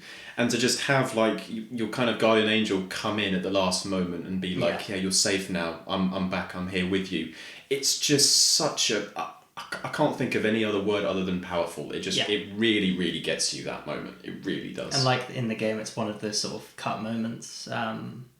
It cuts straight afterwards. I think I might like it more in the game because I think the music's better. Fair enough. But I think the music's very powerful in that sequence. Obviously, it's the same with him holding her, the calling her baby girl. It's she is fully his daughter now. We're gonna time jump.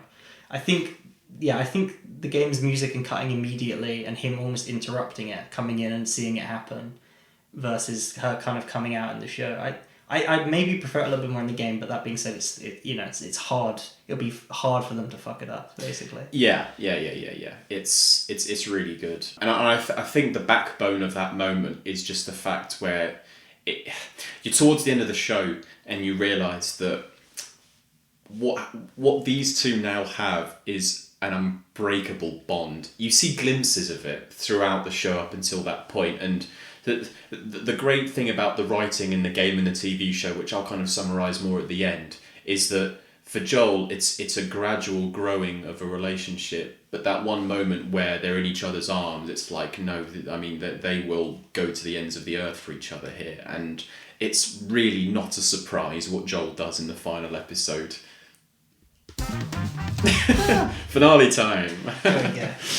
Do you want to kick it off? Yeah, so we start this episode of the TV show with something that's not in the game, which is it's a flashback to Ellie's mother being bitten and dying, played by Ashley Johnson, which is sort of great casting because you can't have her as Ellie, but she kind of is Ellie. Yeah. I think it's a fantastic sequence. It's very similar to like a quiet place, with the sort of pregnant woman in this like decrepit house being haunted. I definitely got that sort of vibe from it. Obviously, incredibly sort of upsetting and powerful thing of a mother giving birth and then realizing she's going to turn and she's holding this baby. I think it's a great sequence. I think Ashley Johnson was great in it. It tells you why Marlene cares about Ellie, and that it kind of gives Marlene more of a reason to care about Ellie. That it's sort of her best friend's child. I think it fleshes that out quite well. I also think it's like an interesting piece of information that was always a story that Neil Druckmann considered canon in his head, but never got to adapt. Wanted to, but never did. I think he at one point contemplated creating a live action short of it, So I'm glad it's in the show.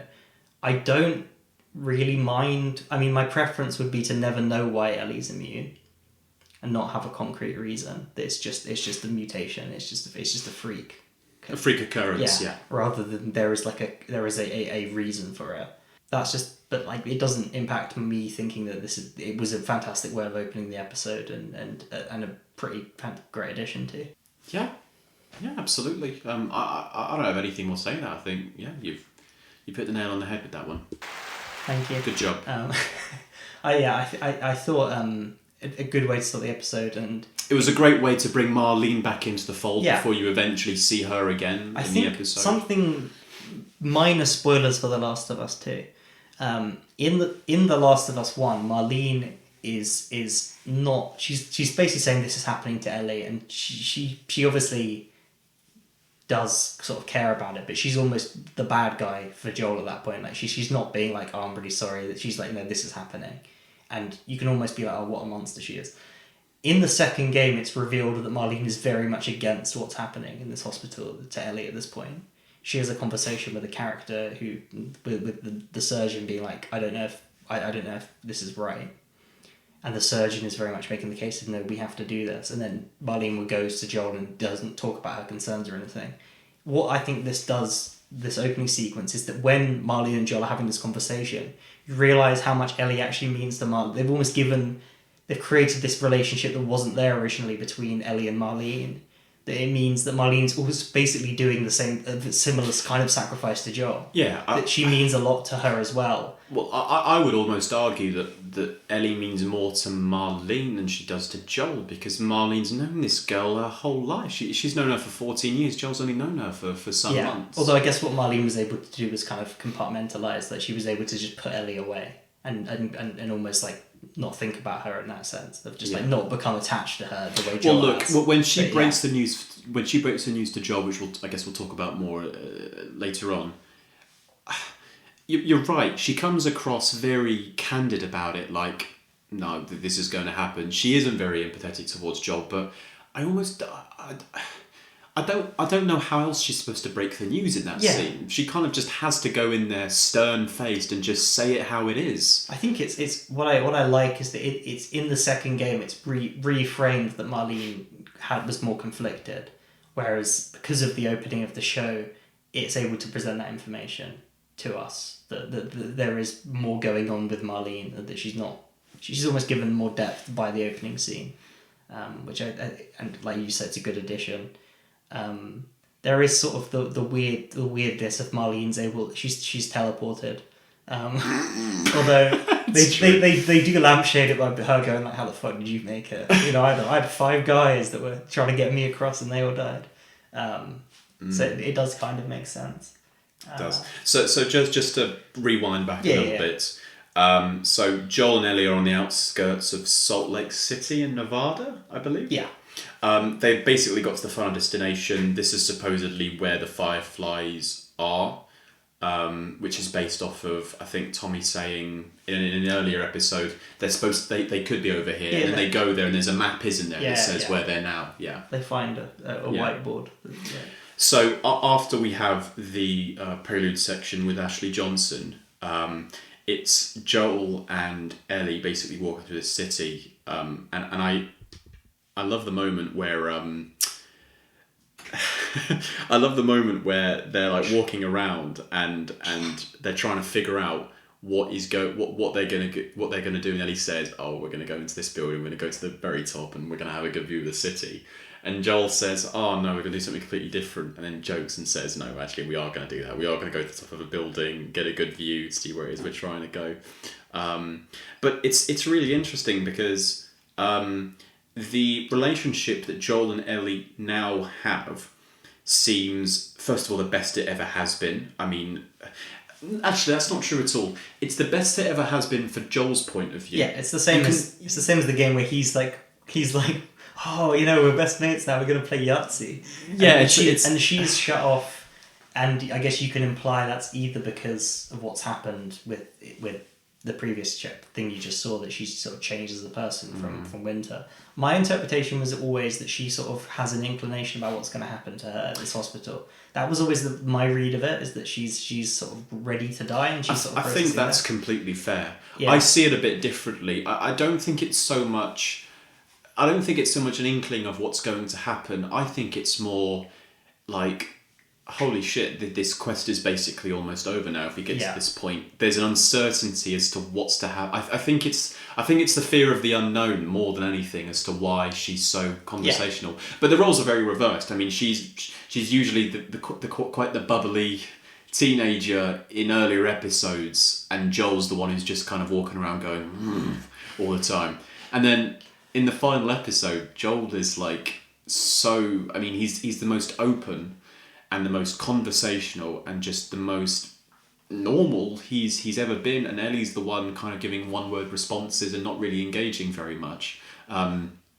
It sort of brings me on to get to I guess one of my complaints with the final episode, which is that, and I can't remember if the game suffers from this. I'd imagine it probably does a little bit, which is that I'm all for showing that Joel is changed. I mean, again, when I summarise at the end of the podcast, I'll explain why I think this story is so brilliant.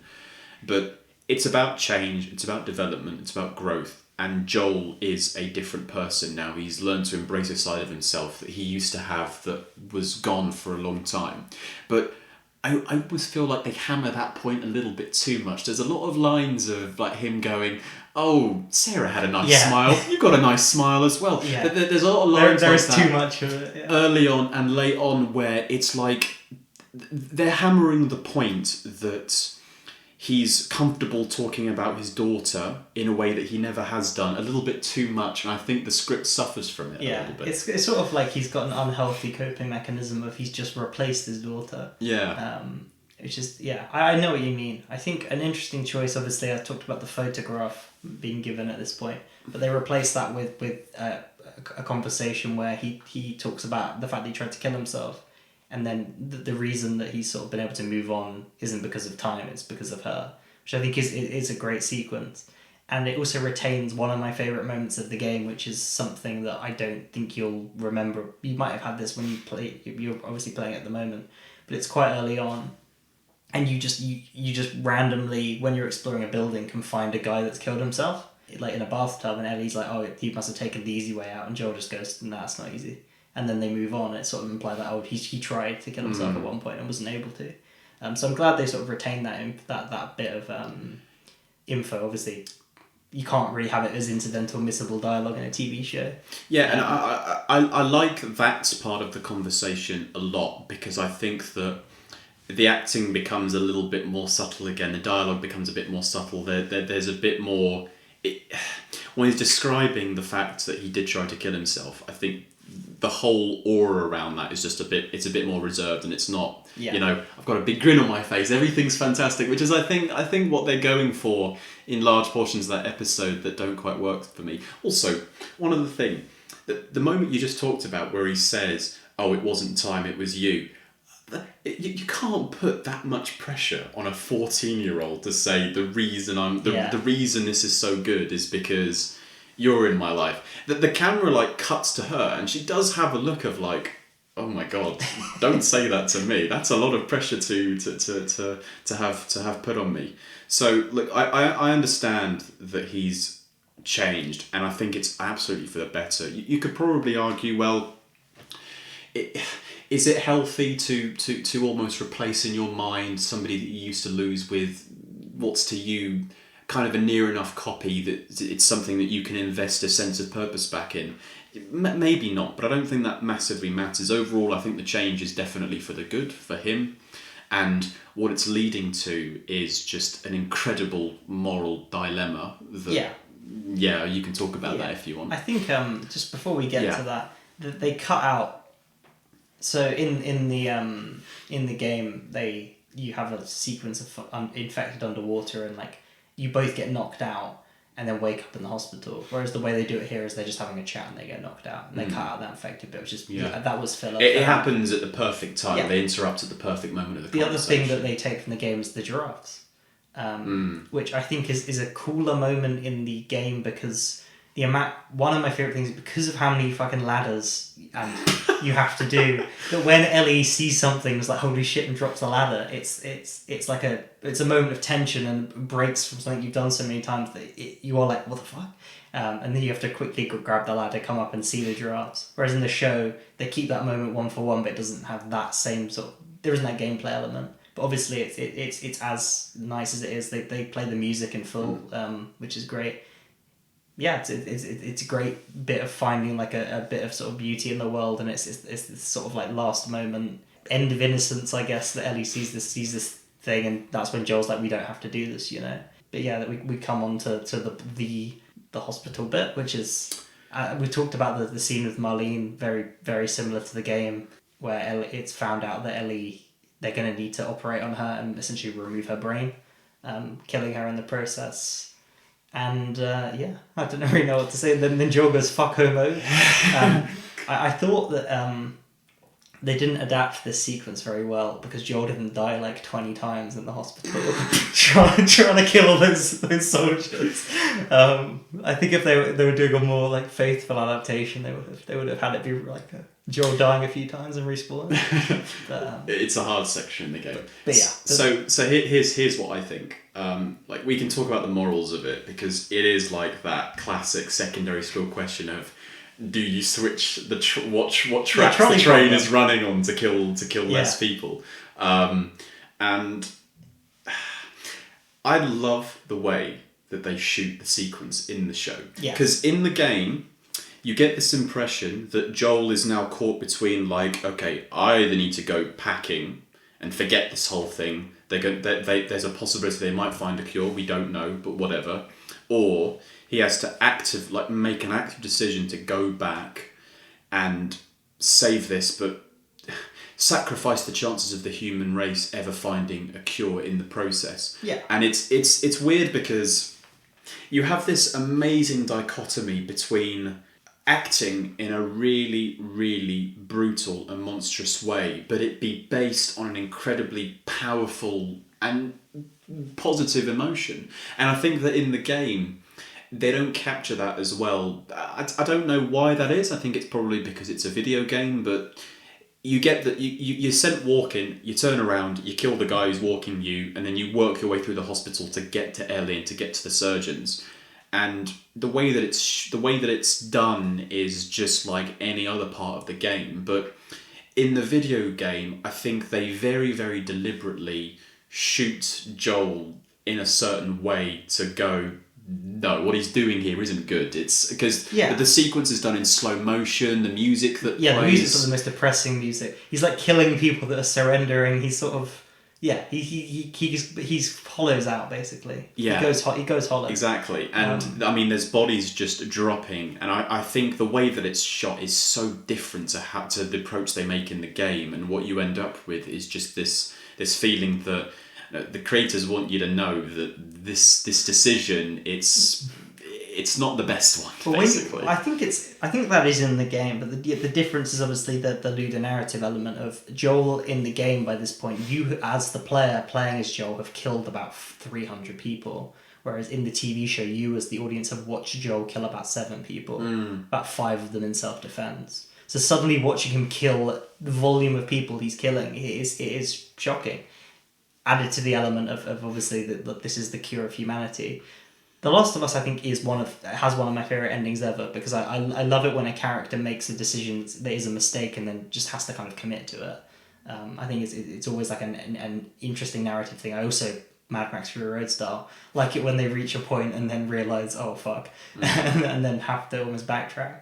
Well, ultimately, Joel makes the decision that he makes, and I don't think that he would...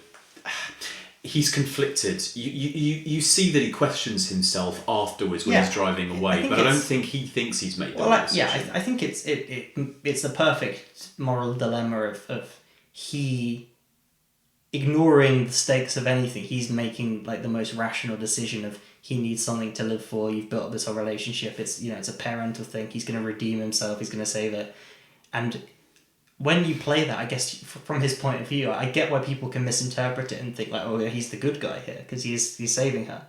obviously, because you're not playing as him, and people who watch TV are smarter than people who play video games.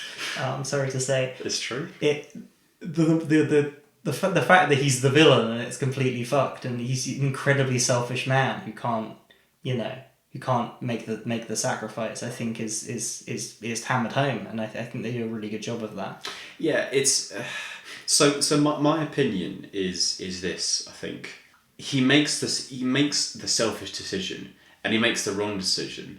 I think that if you're speaking like but from his point of view, he makes the right decision. He makes the only decision he was ever going to make. He makes the only decision that he's ever going to make. Which is why it's such good storytelling. And if I was in his shoes, I would do what he does. Yeah. If you were in his shoes, you do what he does. So I think that's why when you're playing it, you can almost give more moral weight to what he's doing because you're actually making him do it. Yeah. Whereas I think a problem, and I think it's one of the most interesting things that the game does, is because the game makes you play through it. If you disagree with it, tough, that's the decision the character's made.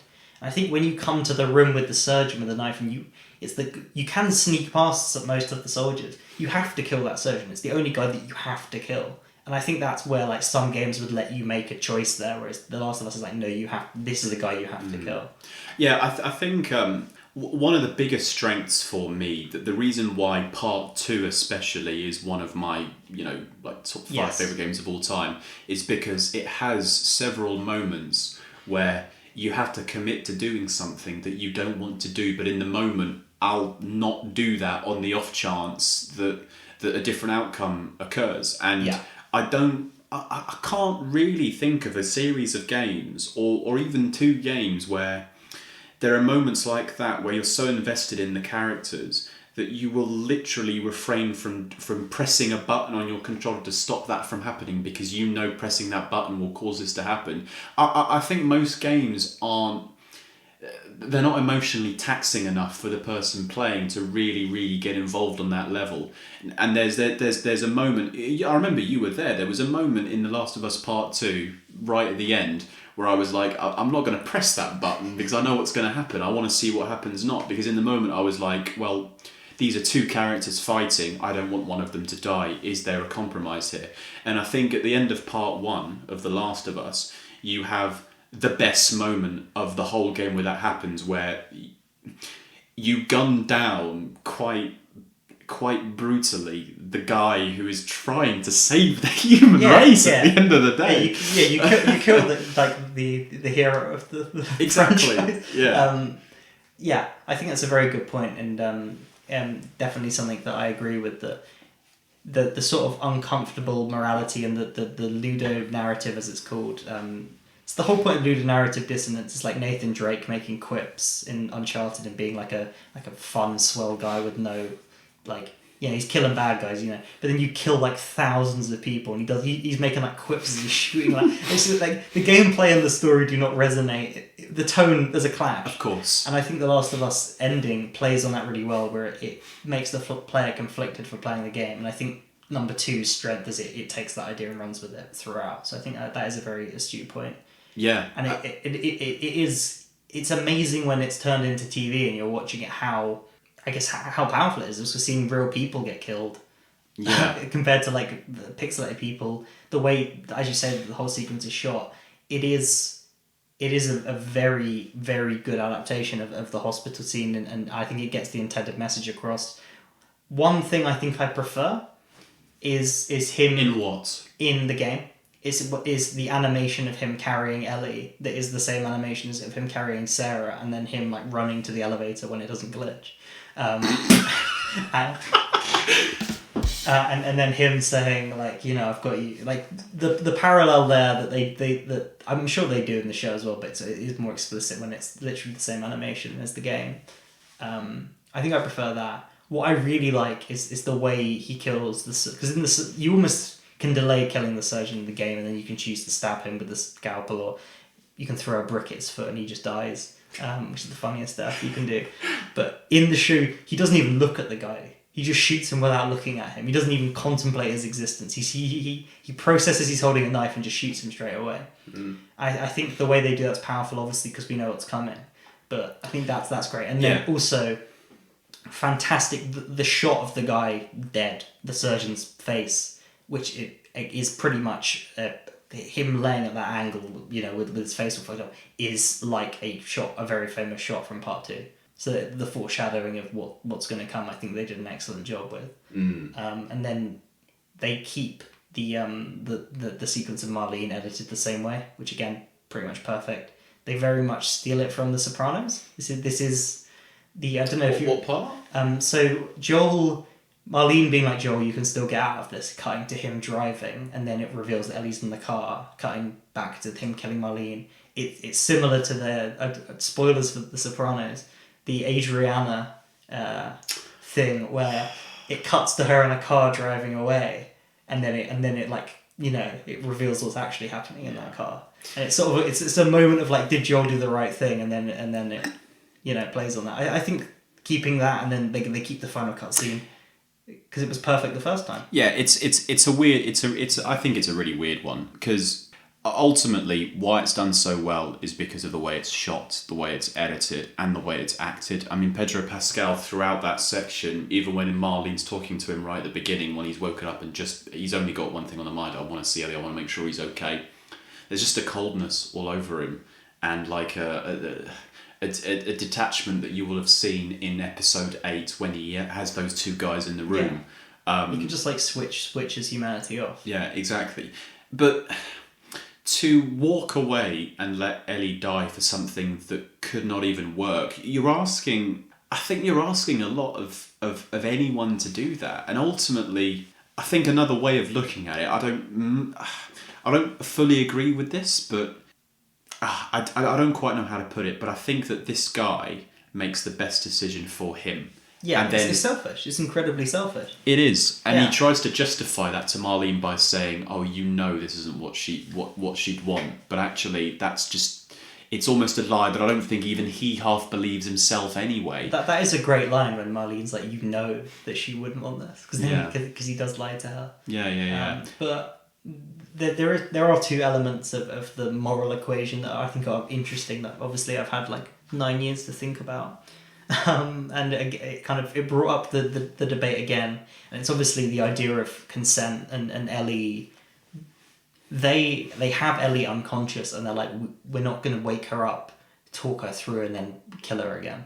We're just going to do it while she's unconscious. So Which is probably the right way to do it anyway. It also removes Ellie's agency, that it should be her decision to make. That if Ellie was woken up and told Joel, I want to do this. But do you think it is her decision to make? Do you think it's her decision whether she should be sacrificed to save humanity? I think it is her decision to make. And I think you can argue that it is a moral failing of the Fireflies just to do it for her, just to make that decision for her. You can say that maybe it's unethical to wake her up and then kill her again. But they don't give her that decision, they just do it.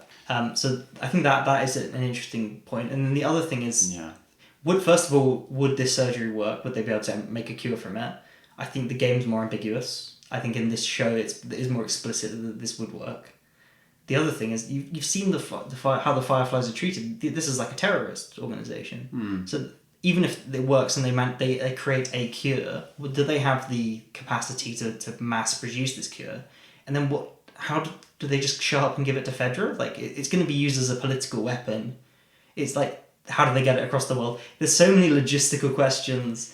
Does it even work? How do you kill the cordyceps? How do you apply it? That it is definitely. It's less about this is 100% going to work, but it's like, are we going to try? Is it worth trying? Is the world worth saving? But before any of that happens, you're judging a guy because he's decided not to walk away from the only thing that really matters to him to save something that I don't think people as a whole, as a collective, matter to him. I don't think they matter to most people. So when you've seen the people in this world as well, you've experienced what's left of society, and is it even worth saving?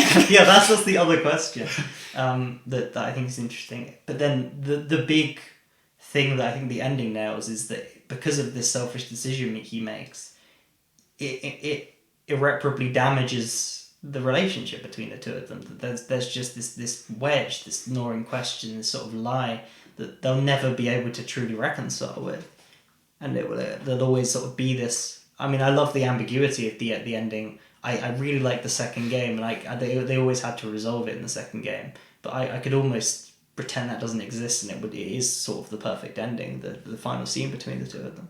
Yeah. Should we talk about that? Yeah. Do you want to go ahead?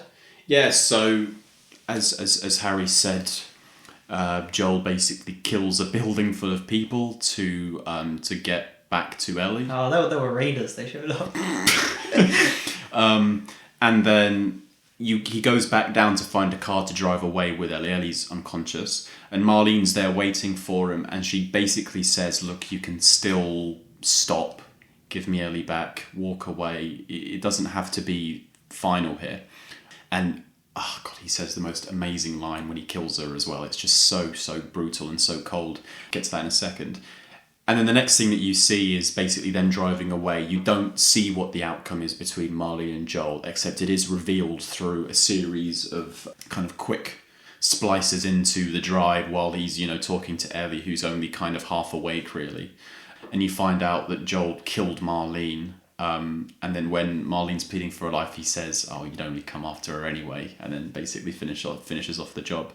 And the plan now is for both Ellie and Joel to go back to Jackson, but of course there is this, what actually happened in that building from Ellie's point of view. Yeah, because he's a bad liar.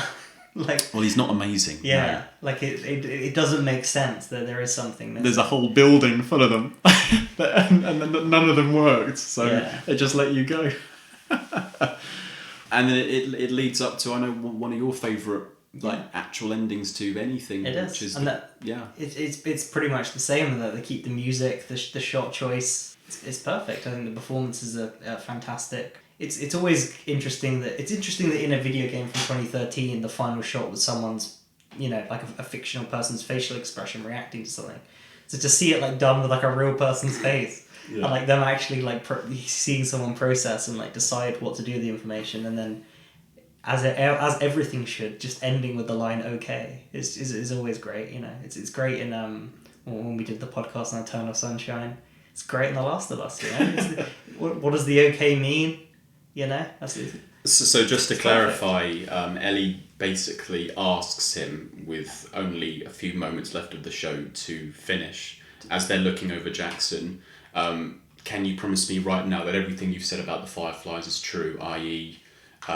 They found other people who were also immune, and Ellie basically wasn't needed anymore, so they just let her go.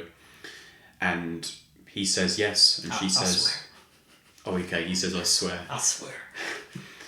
And it's just okay, then it cuts to black. It's great, It's perfect. It is literally the perfect ending to the story. I love the sort of dialogue before where he's laying out everything that happened on the journey of the people that died, and then Joel says the reason to live is to find something to fight for, and then just you got to keep going on, keep moving forward. And basically lays out. I don't know how explicitly in the game, I can't remember, but the reason you're the reason that I'm surviving. You have to find something to. And then she kind of interrupts, and you can go, because her sort of reason to keep going was the idea of, I don't know, trying to find a purpose in her life, trying to find something that this was all for. And I guess in her head she told herself it was to get to this hospital and find a cure. And then that sort of being taken away, and the fact that it's not adding up and potentially he's lying to her. She doesn't really know what to do now. And if what she suspects is true, then how could she carry on the same way with this guy? And there's something sinister about you saying with him talking about Sarah and stuff. He is doing it throughout the chapter, but particularly after he's just killed a hospital full of people and he's doing it again, there is an added layer of it is more sinister. Yeah. More sort of well, I suppose unsettling. he's quite good at compartmentalising, isn't he? He can just separate. Yeah. Something he's just done that's pretty awful. But yeah, it is honestly it's one of the best final sort of shots of anything. I love the way the sort of guitar comes in, and they kept the cut to black, because credits come in. It was what a good show. Yeah, no, I agree. I thought it was absolutely excellent. So there were a few things I just wanted to talk about. I don't think we've talked enough about the performances, so I just want to give one more round of applause to those two, because they were just fucking amazing.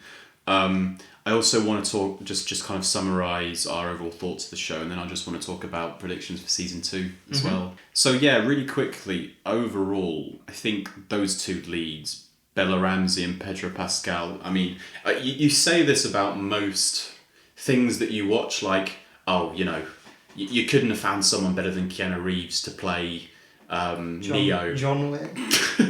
You couldn't have found somebody better than Mark Hamill to play Luke Skywalker. It's just that's who that character is, and I truly believe that they found the two people who could have played those two characters the best. Well, if they did this in 2013, it would have been pre-transition Elliot Page, and if they did it in 2016, it would have been Caitlin Dever.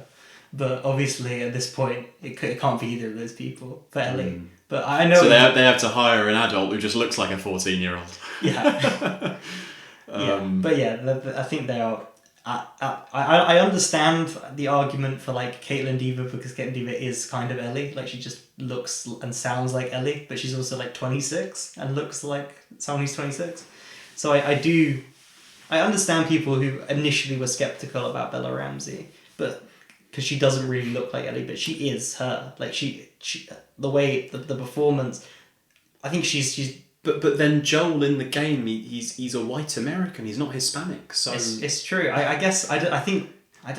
He kind of looks like Joel though, with the beard. Well, the grey. He does, but it doesn't change the fact that they've changed the ethnicity of the characters. So it just doesn't really matter as long as the performance is good. I guess I'm talking more about like a backlash I had seen against Bella Ramsey. So I thought the backlash was that she wasn't pretty enough to play the character, or something stupid like that. Well, I think it's because she doesn't look like Ellie. That would be the point they make. But then implicit in that is that she looks like a normal human being. Bella Ramsey, she doesn't look like how Ellie looks in the game. But yeah, I completely disagree with that. I think anyone who's watched the show and isn't convinced by Bella Ramsey, I don't rate their taste. Yeah, no, it wouldn't work. There's a version of this where they cast different people and it's the same script, and it's you don't buy it. I think you have to buy the relationship. You do, and the chemistry that they have together. I mean, it's such a cliche to say, but they could have been acting together for years. And I've read all kinds of interviews about how they just get along really, really well outside of filming. They're just two good friends now, so I think that obviously helps quite a lot. The off-camera stuff really, really benefits the on-camera stuff. They're just excellent performances, really. So I think I think overall, I loved the show. I think I like it more than the game. I think the script is a bit stronger. I think ultimately the performances are what separate the really good performances in the game, but the fact that it's just two people that really, really know what they're doing in the show. And if I had to summarise what makes it all work, and you know this because we talked about this last week with Jonathan, is that it's a really, really simple story about two people, and the basis of the relationship is it's a guy who once lost something that means a lot to him, and he's broken and very far from that person, and he rediscovers somebody that reminds him a lot of the person that he lost, and he reconnects with that side of himself. Yeah. And watching it develop organically and naturally rather than it be forced is just incredibly satisfying, isn't it? Yeah, I mean, personally, I like the game more, but I think that's because I've played it a lot of times. But in terms of it, this is one of the best adaptations of anything I've ever seen. I think it was kind of an open goal because of the source material, but they still it's like Zack Snyder fucked up Watchmen. Well, yeah, it's like having an open goal and then doing like a bicycle kick into the empty net because like it's so much better than it had any right to be. To use that analogy, I think part of the reason there is just another element to the game that it is also a video game that you play. And I find the gameplay really fun, and I find the loop of like killing and like and looting and the stealth.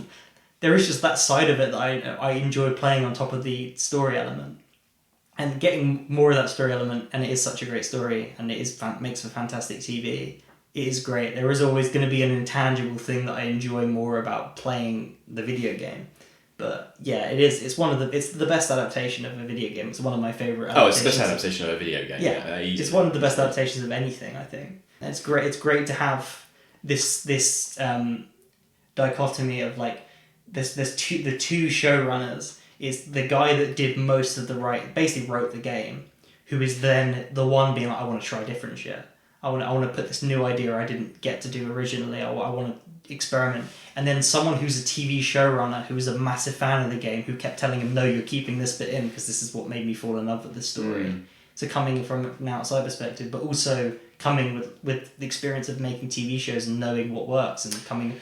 I think Bill and Frank was his idea. So that there is. It seems like a great balance of and I'm sure whatever they do going forward for season 2 and 3, because they are doing season 3. It's not been greenlit, but they have said that the story of part 2 needs to be told across 2 seasons.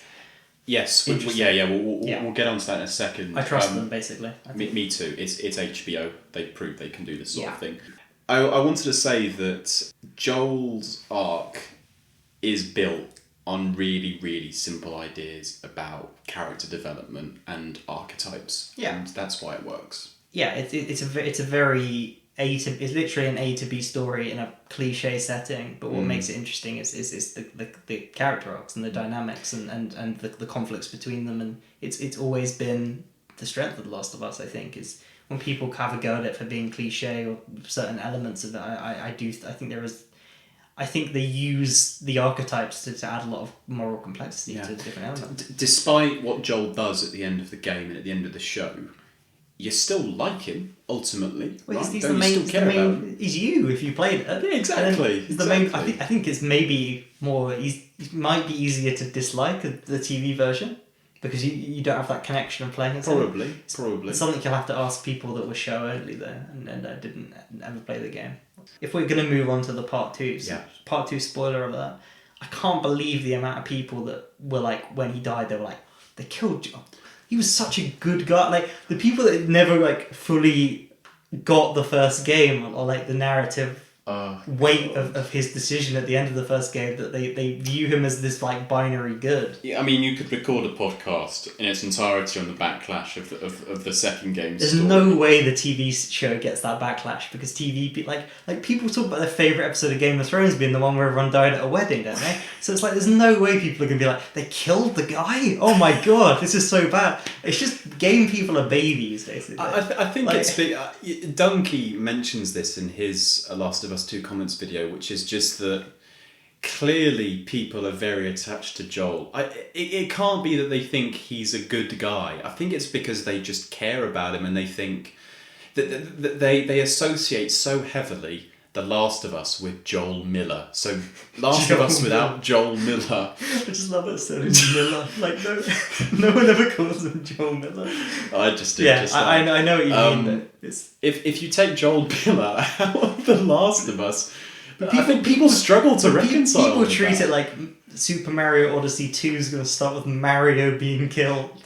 Like that's the premise of the game. It's like he's not like this like sweet avatar, like mindless avatar at the player. Like he was an interesting, morally conflicted character, and I think they handle it like you're meant to be upset when he dies because it's a very upsetting death, and I think people don't reconcile that something can deliberately be trying to provoke an emotional response from them. The other thing that I don't think helps is, and I said this to you, you've got to witness it on screen. Yeah, you can't just read it off of a leak, basically. The way that cutscene was leaked like beforehand, it is without the full context as well. It is. Do you know whatever happened to the guy that was working on the game that did that? I mean, Naughty Dog, it doesn't seem like a great place to work. So all props. I think it was a hacker, but if it was a disgruntled member of staff, I thought it was a disgruntled member of staff. All power to them. To be fair.